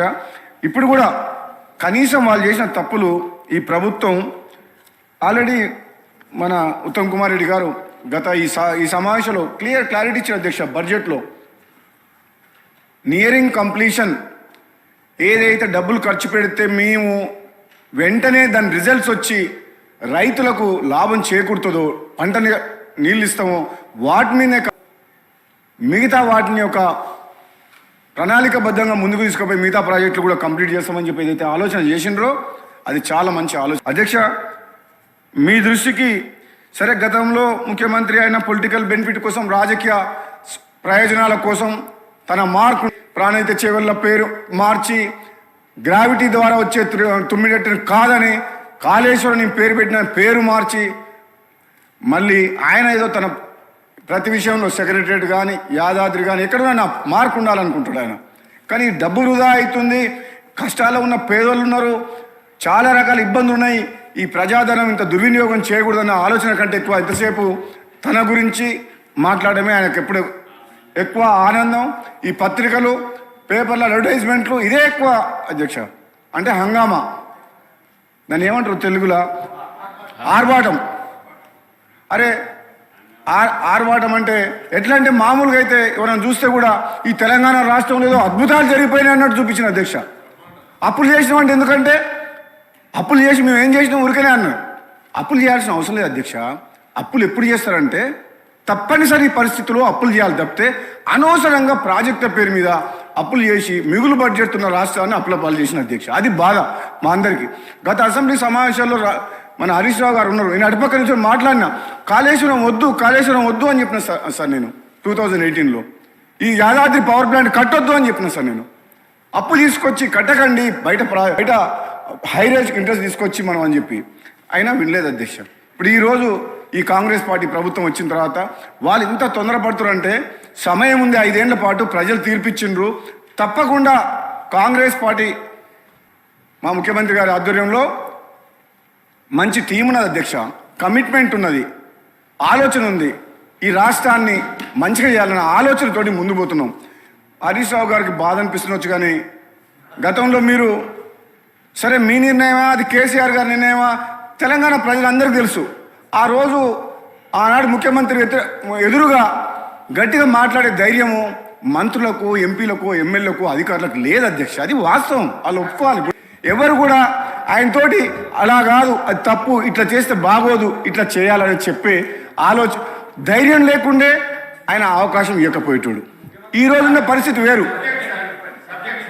ఈరోజు అధ్యక్ష సబ్జెక్ట్ పోతా అంటే దాంతో ఎంత నష్టమైందా మీరు మీ స్వార్థం కోసం అని చెప్పి నోరు మూసుకొని కూర్చోవడం వల్ల, జీవులు ఉండడం వల్ల తెలంగాణ రాష్ట్ర ప్రజలకు నష్టం జరిగింది అధ్యక్ష. అది నా బాధ. వీళ్ళు ఆ రోజు అది కాదు, ఇది ఇట్లా కాదు అని అనుంటే ఈరోజు తెలంగాణ రాష్ట్రం ఎంతో కష్టపడి ఎన్నో ప్రాణాలు కోల్పోయి తీసుకుంది, ఇట్లా ఉండకపోయేది అధ్యక్ష. అది మా బాధ. మీ స్వార్థం కోసం అని చెప్పి తెలంగాణ రాష్ట్రం నాశనం అయింది అధ్యక్ష. మేము అధ్యక్ష మంత్రులు, మా సోదరులు వెంకటరెడ్డి గారు, భట్టి గారు అందరూ కూడా వీళ్ళ ఇరిగేషన్ ప్రాజెక్ట్స్ మీద అందరికి అవగాహన ఉంది. అందరూ కూడా హరీష్ రావు గారి మీద పొద్దున్న నుంచి చెప్తూనే ఉండరు. మళ్ళీ నేను వాళ్ళని ఏమనాలి అధ్యక్ష? నేను ఒకవైపు వాళ్ళని చూస్తే బాధ అనిపిస్తుంది, ఎంతకన్నా అనాలని. కానీ అట్లని చెప్పేసి వాళ్ళు నువ్వు చేసిన ఒప్పుకుంటున్నావు, నిజంగానే తప్పు జరిగిందని అంటున్నా అంటే అది లేదు. మళ్ళీ ఇప్పటికైతే ఆ రోషం మాత్రం పోలే. చేసిన తప్పులు చాలమని ఇంకా ఉల్టా మమ్మల్నే బదనామా చేస్తామని చెప్పేసి ఏదో ప్రయత్నం చేస్తారు. కానీ చాలా క్లారిటీగా ఉన్నాం అధ్యక్ష. కాంగ్రెస్ పార్టీ ఈరోజు గౌరవ ముఖ్యమంత్రి గారి నాయకత్వంలో ఎంతో క్లారిటీతో పనిచేస్తుంది. తెలంగాణ ప్రజలు కూడా ఎంతో నమ్మకంతో ఉన్నారు. వాళ్ళకి మేము ఏదో అరచేతిలో స్వర్గం చూపించినట్టు మేము ఎప్పుడు మాట్లాడతలేము. మేము ఎట్లా మాట్లాడుతున్నాం? కాంగ్రెస్ పార్టీ అంటే ఫస్ట్ మా ధర్మం ఏంటంటే ఈరోజు పరిస్థితి ఏంది, రాష్ట్రంలో ఆర్థిక పరిస్థితి ఏంది, కృష్ణా జలాలు ఎట్లయింది, ఈరోజు మన ప్రాజెక్టుల పరిస్థితి ఏంది అని వివరంగా అన్ని ప్రజల్లోకి తీసుకుపోతున్నాం అధ్యక్ష. ఇక లాస్ట్కు మా ప్రాజెక్టు విషయం నల్గొండ జిల్లా అధ్యక్ష. నల్గొండ జిల్లాలోనే పోరుబాట చేసి ఇచ్చారు. మా సోదరులు కూడా చాలాసార్లు మాట్లాడిండ్రు. ఏమని? నల్లగొండ జిల్లాకు మీ ప్రభుత్వం గత 10 ఏళ్లలో చేసినంత అన్యాయము గతంలో ఎప్పుడు జరగలేదు. అది సొరంగ మార్గమే కావచ్చు, ఉదయ సముద్రం ద్వారా బ్రాహ్మణ వెల్ల ప్రాజెక్టు కూర్చేసుకొని కూర్చొని కంప్లీట్ చేస్తా అన్న మా శివనగూడెం రిజర్వాయర్ ఫ్లోరైడ్ పీడిత ప్రాంతమైన మా మున్గోడు దేవరకొండ కావచ్చు. ఏమైంది అధ్యక్ష? 2015లో చేసి కంప్లీట్ చేపిస్తాను. ఆ కుర్చీ డైలాగ్ ఎక్కడ పోయినా కుర్చీ వేసుకొని కూర్చుంటా అన్నాడు. మరి ఇప్పుడు కుర్చీ లేదు, లాస్ట్కి ఇప్పుడు వీల్ చైర్లో కూర్చొని ఉన్నాడు. ఆ కుర్చీ పోయింది.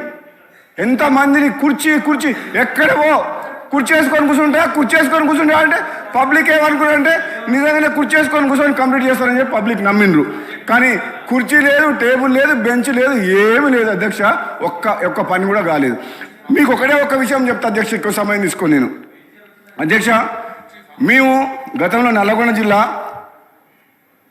ఎస్ఎల్బిసి సొరంగ మార్గం ద్వారా నల్గొండ జిల్లా రైతాంగానికి నీళ్ళు రాకముందుకే పుట్టంగండి లిఫ్ట్ ఇరిగేషన్ స్కీమ్ అని నాగార్జున సార్ ఫోర్షోర్ నుంచి తీసుకొని first lift irrigation scheme south east ఏషియాలో స్టార్ట్ చేసినాం అధ్యక్ష.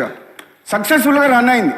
సరే, అది అప్పుడు ఎట్లా సక్సెస్ అవుతుందో లిఫ్ట్ ఇరిగేషన్ ఫస్ట్ అని చెప్పి సొరంగ మార్గం 2005లోనే వైఎస్ రాజశేఖర రెడ్డి గారు అప్పుడు సొరంగ మార్గం ద్వారా వాటర్ తీసుకురావాలని చెప్పి శ్రీశైలం ఫోర్షోర్ నుంచి అని చెప్పి డిసైడ్ చేసి టెండర్లు కూడా పిలిచిండు.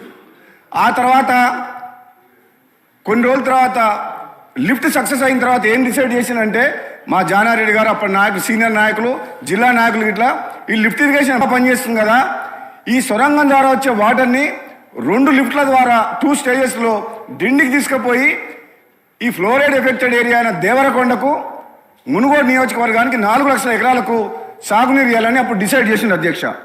ఆ తర్వాత పరిణామంలో మళ్ళీ ఎప్పుడైతే మన టీఆర్ఎస్ ప్రభుత్వం వచ్చిందో పాలమూరు రంగారెడ్డికి 60 రోజులలో రోజు 2 టీఎంసీలు 120 టీఎంసీ వాటర్ తీసుకొని దాంట్లోకి వెళ్ళి 0.5 టీఎంసీ అంటే 30 టీఎంసీ 60 రోజులలో డిండి లిఫ్ట్ ఇరిగేషన్కి ఇస్తాం. ఈ మునుగోడు దేవరకొండ నియోజకవర్గం బ్యాక్వర్డ్ ఉంది, ఫ్లోరైడ్ ఎఫెక్ట్ డిసైడ్ చేసింది. బాధ ఏంటంటే అధ్యక్ష, లాస్ట్కు మీకు 2 నిమిషాలు బాధ ఏంటంటే మన హరీష్ రావు గారు ఏం చేసినా నాకు తెలియదు, కానీ ఆ కాళేశ్వరం మీద చూపించిన శ్రద్ధ మరి మా ప్రాంతం మీద ఎందుకో వివక్ష నాకు అర్థం కాలేదు. మరి అప్పుడు చాలామంది టీఆర్ఎస్ ఎమ్మెల్యేలు బ్రహ్మాండంగా గెలిచిండ్రు, కానీ ఏ ఒక్క ప్రాజెక్టు మీద, కేవలం మూసీ ప్రాజెక్టు మీద ఒక 300 కోట్లు ఖర్చు పెడితే ఒక 5 నియోజకవర్గాలకు లక్షల ఎకరాలకు సాగునీరు వచ్చింది. అది వేస్ట్గా పోతుంది, అది మంచినీళ్ళు కూడా కావు. ఒక 300 కోట్లు అది కూడా ఇవ్వలేదు. మాకు లక్ష ఎకరాలకు సాగునీరు నుంచే మా బ్రాహ్మణవేల ప్రాజెక్టుకి ఇవ్వమని చెప్తే హరీష్ రావు గారిని గత సభలో అంతకుముందుకు వెంకటరెడ్డి గారు అడిగినా రాజకీయ కోణంలో ఆలోచించిండ్రు. ఇది వైఎస్ రాజశేఖర రెడ్డి గారు కాంగ్రెస్ ప్రభుత్వం స్టార్ట్ చేసిన ప్రాజెక్టు. ఈ ప్రాజెక్టు కంప్లీట్ చేస్తే నల్గొండకు వస్తే వీళ్ళ అన్నదమ్ములకు పేరు వస్తుందని చెప్పి ఉత్తమ్ కుమార్ రెడ్డి గారు ఉన్నారు ఇక్కడ. 80% కంప్లీట్ అయింది అధ్యక్ష. 2014 నాటికి కంప్లీట్ చేయలేదు. అది ఈ 10 ఇయర్స్లో కూడా కంప్లీట్ చేయలేదు. ఇప్పటికి కూడా ఇంకా రైతులకు నీరు ఇస్తలేరు. 80% అయిన ప్రాజెక్టు కూడా. ఇక మూడోది, అన్నిటికంటే గొప్ప విషయం, ఈ ప్రాజెక్టులు కాంట్రాక్టర్ల కోసమా రైతుల కోసమా అని ఒకసారి ఆలోచన చేస్తే అధ్యక్ష, మా డిండి లిఫ్ట్ ఇరిగేషన్లో 7 ప్యాకేజీల కింద మా మునుగోడు దేవర కోట్ల రూపాయలు అడ్మినిస్ట్రేటివ్ శాంక్షన్ ఇచ్చి 7 ప్యాకేజీలకి ఇట్లా టెండర్ పిలిచిండ్రు. కాంట్రాక్టర్లు వచ్చిండ్రు. జనరల్గా టెండర్ పిలిచి అగ్రిమెంట్ అయ్యే లోపల 90% ల్యాండ్ ఎక్విజిషన్ అయ్యి ఉంటే, R&R కంప్లీట్ చేసి ఉంటే కాంట్రాక్టర్లు పని చేసుకోగలుగుతారు. ల్యాండ్ ఎక్విజిషన్ లేదు. 7 ప్యాకేజీల కింద 6,000 కోట్లకు టెండర్ పిలిచిన అధ్యక్ష. ఏం తొందర కొట్టుకుపోయిందని చెప్పేసి హడావుడిగా రైపిడం 2013లో పార్లమెంట్లో తెచ్చిన యాక్ట్ కాదని, ల్యాండ్ ఎక్విజిషన్ కాదని జీవో నెంబర్ 123 తీసుకొచ్చి 30 లక్షల రూపాయలకి ఎకరం ఉన్న భూమిని 4 లక్షలకు 5 లక్షలకు రైతుల దగ్గర గుంజుకున్న అధ్యక్ష. పోలీసులను పెట్టి కాంట్రాక్టర్ల కోసం అని చెప్పి రిజర్వాయర్లు కంప్లీట్ చేసిండ్రు. రిజర్వాయర్లు పని నడిపించిండ్రు. ఒక 7-8 ఊర్లు మా శివనగూడెం రిజర్వాయర్ కింద, మా కృష్ణరాంపేట కింద పోని వీళ్ళు త్యాగం చేస్తే, వీళ్ళు కష్టపడితే, వీళ్ళు ఊళ్ళో వదిలిపెట్టి భూములు వదిలిపెట్టి పోతే ఏమంటే ప్రాజెక్టులకు నీళ్ళు వచ్చి రైతులకు న్యాయం జరుగుతుందంటే నిజంగా చేసిన పని అధ్యక్ష. ఆ రిజర్వాయర్లకు వాటరు వచ్చేటందుకు హెడ్ వర్క్స్ పాలమూరు రంగారెడ్డి నుంచి, నార్లాపూర్ మెయిన్ సోర్స్ అక్కడి నుంచి తీసుకురావాలన్నా, దాని నెక్స్ట్ రిజర్వాయర్ ఏదుల, దాని తర్వాత వట్టెం, ఈ 3 దగ్గరికి వెళ్ళి తీసుకురావచ్చు. మరి 3 ఆల్టర్నేట్లు ఉన్నప్పుడు ఎక్కడికి వెళ్ళి హెడ్ వర్క్ తీసుకురావాలి వాటర్ అనేది డిసైడ్ చేయలేదు. అక్కడి నుంచి టెండర్లు పిలిచి ఆ హెడ్ వర్క్స్కు టెండర్లు పిలవలే, మొదలు పెట్టలే. కానీ ఇక్కడ మాత్రం రిజర్వాయర్లు కంప్లీట్ చేసిండ్రు. కాంట్రాక్టర్ల మీద ఒక 4,000 కోట్లు ఖర్చు పెట్టారు ఇప్పటి వరకు అధ్యక్ష. పైసలు ఇంట్రెస్ట్లో తీసుకొచ్చి ఆ ప్రాజెక్టులు కట్టి జనమంతా రోడ్ల మీదకి వచ్చిండ్రు. పోనీ వాళ్ళకు నీళ్ళు లేవు, ప్రాజెక్టులు హెడ్ వర్క్స్ కంప్లీట్ కాలేదు. ఈరోజు నేను బాధతోటి ఆవేదనతో అధ్యక్ష, ఇటువంటి తప్పులు చాలా చేసిండ్రు. పాలమూరు రంగారెడ్డిలో కానీ, మల్లన్న సాగర్లో కానీ, అసలు మల్లన్న సాగర్ 50 టీఎంసీలు అవసరం లేదు అధ్యక్ష. కొండపోచమ్మ 15 టీఎంసీ అవసరం లేదు అధ్యక్ష.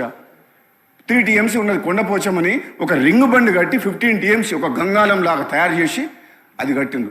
అక్కడి నుంచి ఆయన ఫామ్ హౌస్లకు డైరెక్ట్ కాలువ. కొండపోచమ్మ యాక్చువల్గా మా టెక్నికల్గా చెప్పాలంటే అది సేఫ్టీ కాదు. ఆన్ గ్రౌండ్ ఎటువంటి కొండలు లేకుండా 50 టీఎంసీ 28 కిలోమీటర్స్ రింగ్ బండ్ లాగా బండ్ ఫామ్ చేసిండ్రు. అది సేఫ్టీ కాదు. ఇవన్నీ విషయాలు తెలిసే చేసిండ్రు అధ్యక్ష. నేను మీ ద్వారా మా మంత్రి గారిని, ముఖ్యమంత్రి గారిని, ఈరోజు తెలంగాణ రాష్ట్రంలో కాంగ్రెస్ పార్టీ వచ్చిన తర్వాత ఉత్తర తెలంగాణ, దక్షిణ తెలంగాణ, ఇది గజ్వేల, సిరిసిల్ల, సిద్దిపేటన అనే వివక్ష లేకుండా తెలంగాణ రాష్ట్రం మొత్తాన్ని అభివృద్ధి చేసుకోవాల్సిన బాధ్యత మన మీద ఉన్నది కాబట్టి మన ప్రభుత్వం మీద ముఖ్యమంత్రి గారిని మంత్రి గారిని కూడా అధ్యక్ష నేను మీ ద్వారా ఇస్తున్నా. ఎందుకంటే ఈరోజు స్టేషన్లో మాట్లాడినప్పుడు జిల్లా మంత్రి అయినా సరే, మా జిల్లా మంత్రి ఉత్తమ్ కుమార్ రెడ్డి గారు ఎట్లా మర్చిపోయారు, మమ్మల్ని మర్చిపోయారు. SLBC పెట్టినరు, అన్ని పెట్టినరు, కానీ మా డిండి మునుగోడు దేవరకొండ మన బాలనాయక్ గారు ఉన్నారు అధ్యక్ష. అక్కడ మొత్తం కంప్లీట్ ప్రపంచంలోనే హైయెస్ట్ ఫ్లోరైడ్ మునుగోడు నియోజకవర్గం. సాగునీరు తాగునీరు విషయంలో చాలా ప్రయారిటీ ఇవ్వాల్సిన కాన్స్టిట్యున్సీ. ఈ 2 నియోజకవర్గాల్లో ఫ్లోరైడ్ ఉంది, ఎక్కువ ఎఫెక్టెడ్ ఏరియా, బాగా కరువు కూడా ఉంది. కాబట్టి ఆ ప్రాజెక్ట్స్ ఆల్రెడీ వాళ్ళు వదిలేసిండ్రు గాలికి. ఆ హెడ్ వర్క్స్ ఏదుల నుంచి అయితేనే కరెక్ట్ అనేది నేను కూడా గత 5 సంవత్సరాలుగా రీసెర్చ్ చేసిన, అధికారులతో ఇంజనీర్లతో రివ్యూ చేసిన ఎమ్మెల్యేగా ఉన్నప్పుడు. గతంలో నేను శాసనసభ్యునిగా ఉన్నప్పుడు చాలాసార్లు మాట్లాడినా వాళ్ళు పట్టించుకోలేదు, కనీసం డిసైడ్ చేయలేదు, టెండర్లు పిలవలే. కనీసం ఇప్పుడన్నా కాంగ్రెస్ పార్టీ ప్రభుత్వం వచ్చింది కాబట్టి మీ ద్వారా ముఖ్యమంత్రి గారిని, మరి గౌరవ నీటిపారుదల శాఖ మంత్రి ఉత్తమ్ కుమార్ రెడ్డి గారిని కూడా వేడుకొని ఈ రిప్రజెంటేషన్ ఇచ్చి అధ్యక్ష ఒక్క నిమిషం అయిపోయిన తర్వాత ఏం లేదు అధ్యక్ష, ఒక 1890 ఒక 2000 crores ఆ హెడ్ వర్క్స్ దగ్గర ఏదో నుంచి ఒక టన్నలు 16 kilometers కెనాల్ తీసుకొచ్చి అక్కడ ఉలపరకాడ నీళ్ళు వేస్తే, వాగులు వేస్తే అధ్యక్ష. ఈ కంప్లీట్ అయిపోతే అధ్యక్ష ఆన్గోయింగ్ వర్క్స్ ఆల్మోస్ట్ ఇప్పుడు ల్యాండ్ ఎక్స్ప్లోరేషన్ ఇప్పుడు అయింది. అది నా మునుగోడు ఉప ఎన్నిక పుణ్యమా అంట. అప్పుడు R&R పేమెంట్ అయింది. ఆ హరీష్ రావు గారే వచ్చి అప్పుడు సరే ఓడగొట్టాలి ఓటర్. అప్పటిదాకా రైతులు ఎంత మొత్తుకున్న పోలీసులను పెట్టి చేయించిన గవర్నమెంట్ ఆ ఉప ఎన్నిక రాగానే మొత్తం టకా టకా టకా టకా డబ్బులు మొత్తం ఇచ్చేసింది అధ్యక్ష. అవి మా మంత్రి గారు నవ్వుతురు జగదీశ్వర్ రెడ్డి గారు. ఆయనే ఊర్లలోకి పోయిండు. అన్ని పైసలు R&R ల్యాండ్ ఎక్విజిషన్ పేమెంట్ ఒక్క రోజులో టకా టకా టకా అకౌంట్లో పడిపోయినా అధ్యక్ష.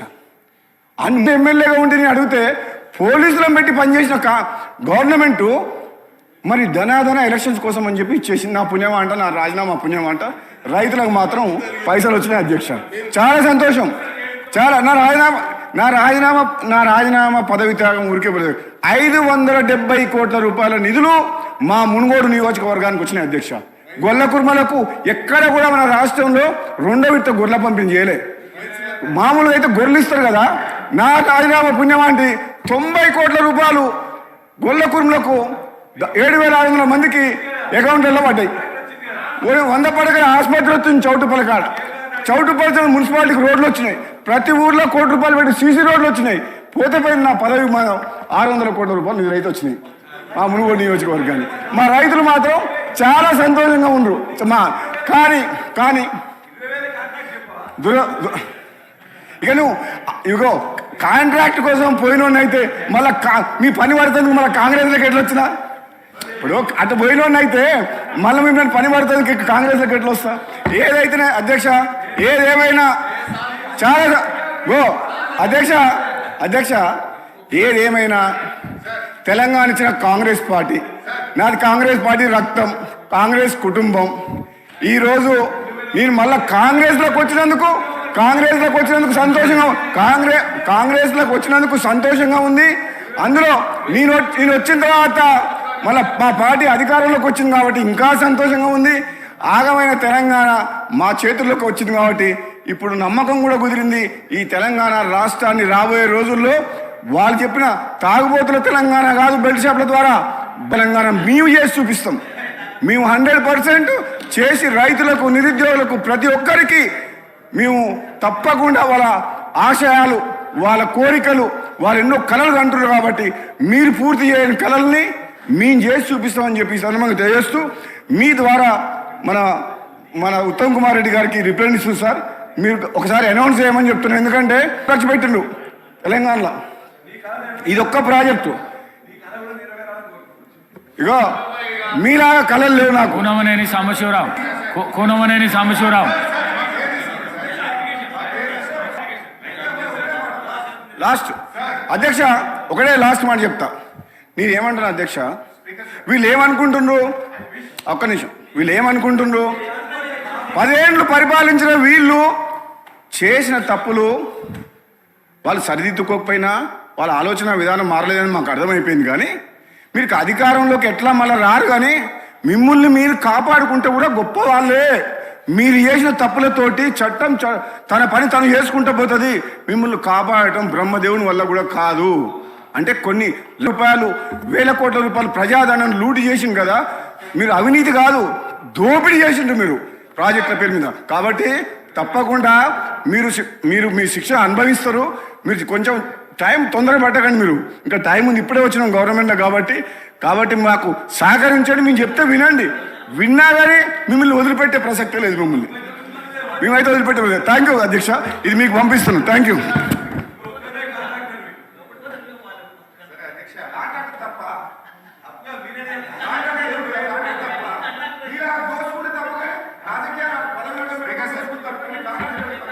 సార్, గౌరవ సభ్యులు కూర్చోండి.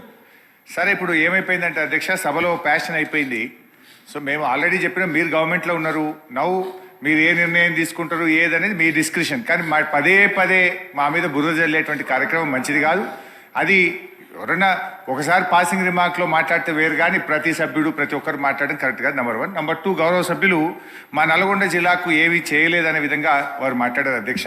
వాస్తవానికి అధ్యక్ష, ఇరిగేషన్లో ఒకసారి చూస్తే మేము నాగార్జున సాగర్ ప్రాజెక్ట్ లో లెవెల్ కెనాల్ ఎన్నో ఏళ్ల నుంచి పెండింగ్ లో లెవెల్ కెనాల్ను మా ప్రభుత్వం రాగానే పూర్తి చేసినాం.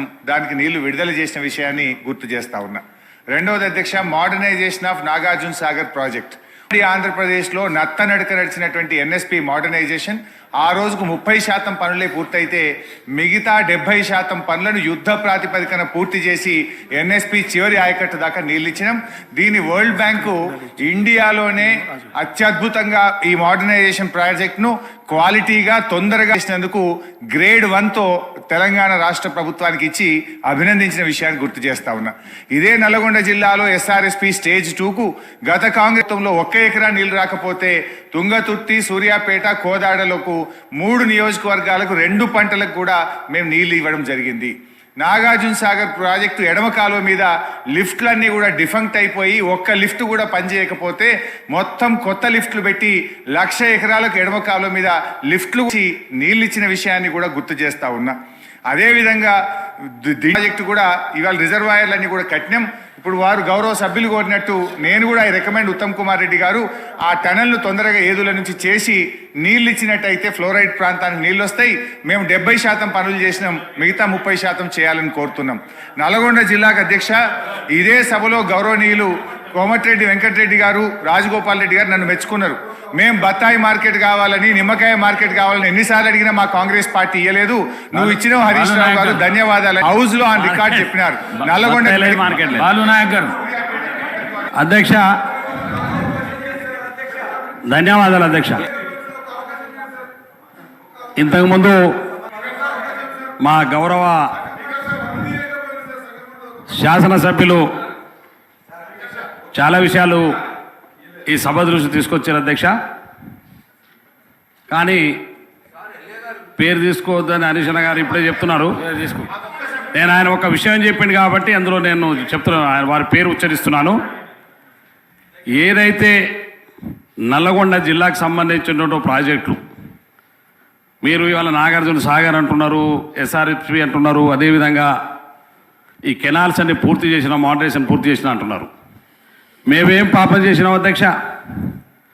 కరువు పీడిత ప్రాంతమైనటువంటి దేవరకొండ, మునుగోడు నియోజకవర్గాలు, అచ్చంపేట నియోజకవర్గాలు అధ్యక్ష, అడవి బిడ్డలైనటువంటి మా గిరిజన ప్రాంతం, కనీసం తాగడానికి వెళ్ళినటువంటి ప్రాంతం అధ్యక్ష. దాదాపు ఆనాడు 2004లో కాంగ్రెస్ పార్టీ ప్రభుత్వం అధికారంలో వచ్చిన తర్వాత అధ్యక్ష, ఎస్ఎల్బిసి టన్నల్ను పూర్తి చేసి నీరు అందించాలే, సాగునీరు ఆలోచన ప్రాంతానికి ఆనాడు కాంగ్రెస్ ప్రభుత్వం మొదలుపెట్టినటువంటి ప్రాజెక్టు అధ్యక్ష. వీరు అధికారంలోకి వచ్చిన తర్వాత ఆ ప్రాజెక్టు వైపు కన్నెత్తి కూడా చూడలే అధ్యక్ష. కనీసం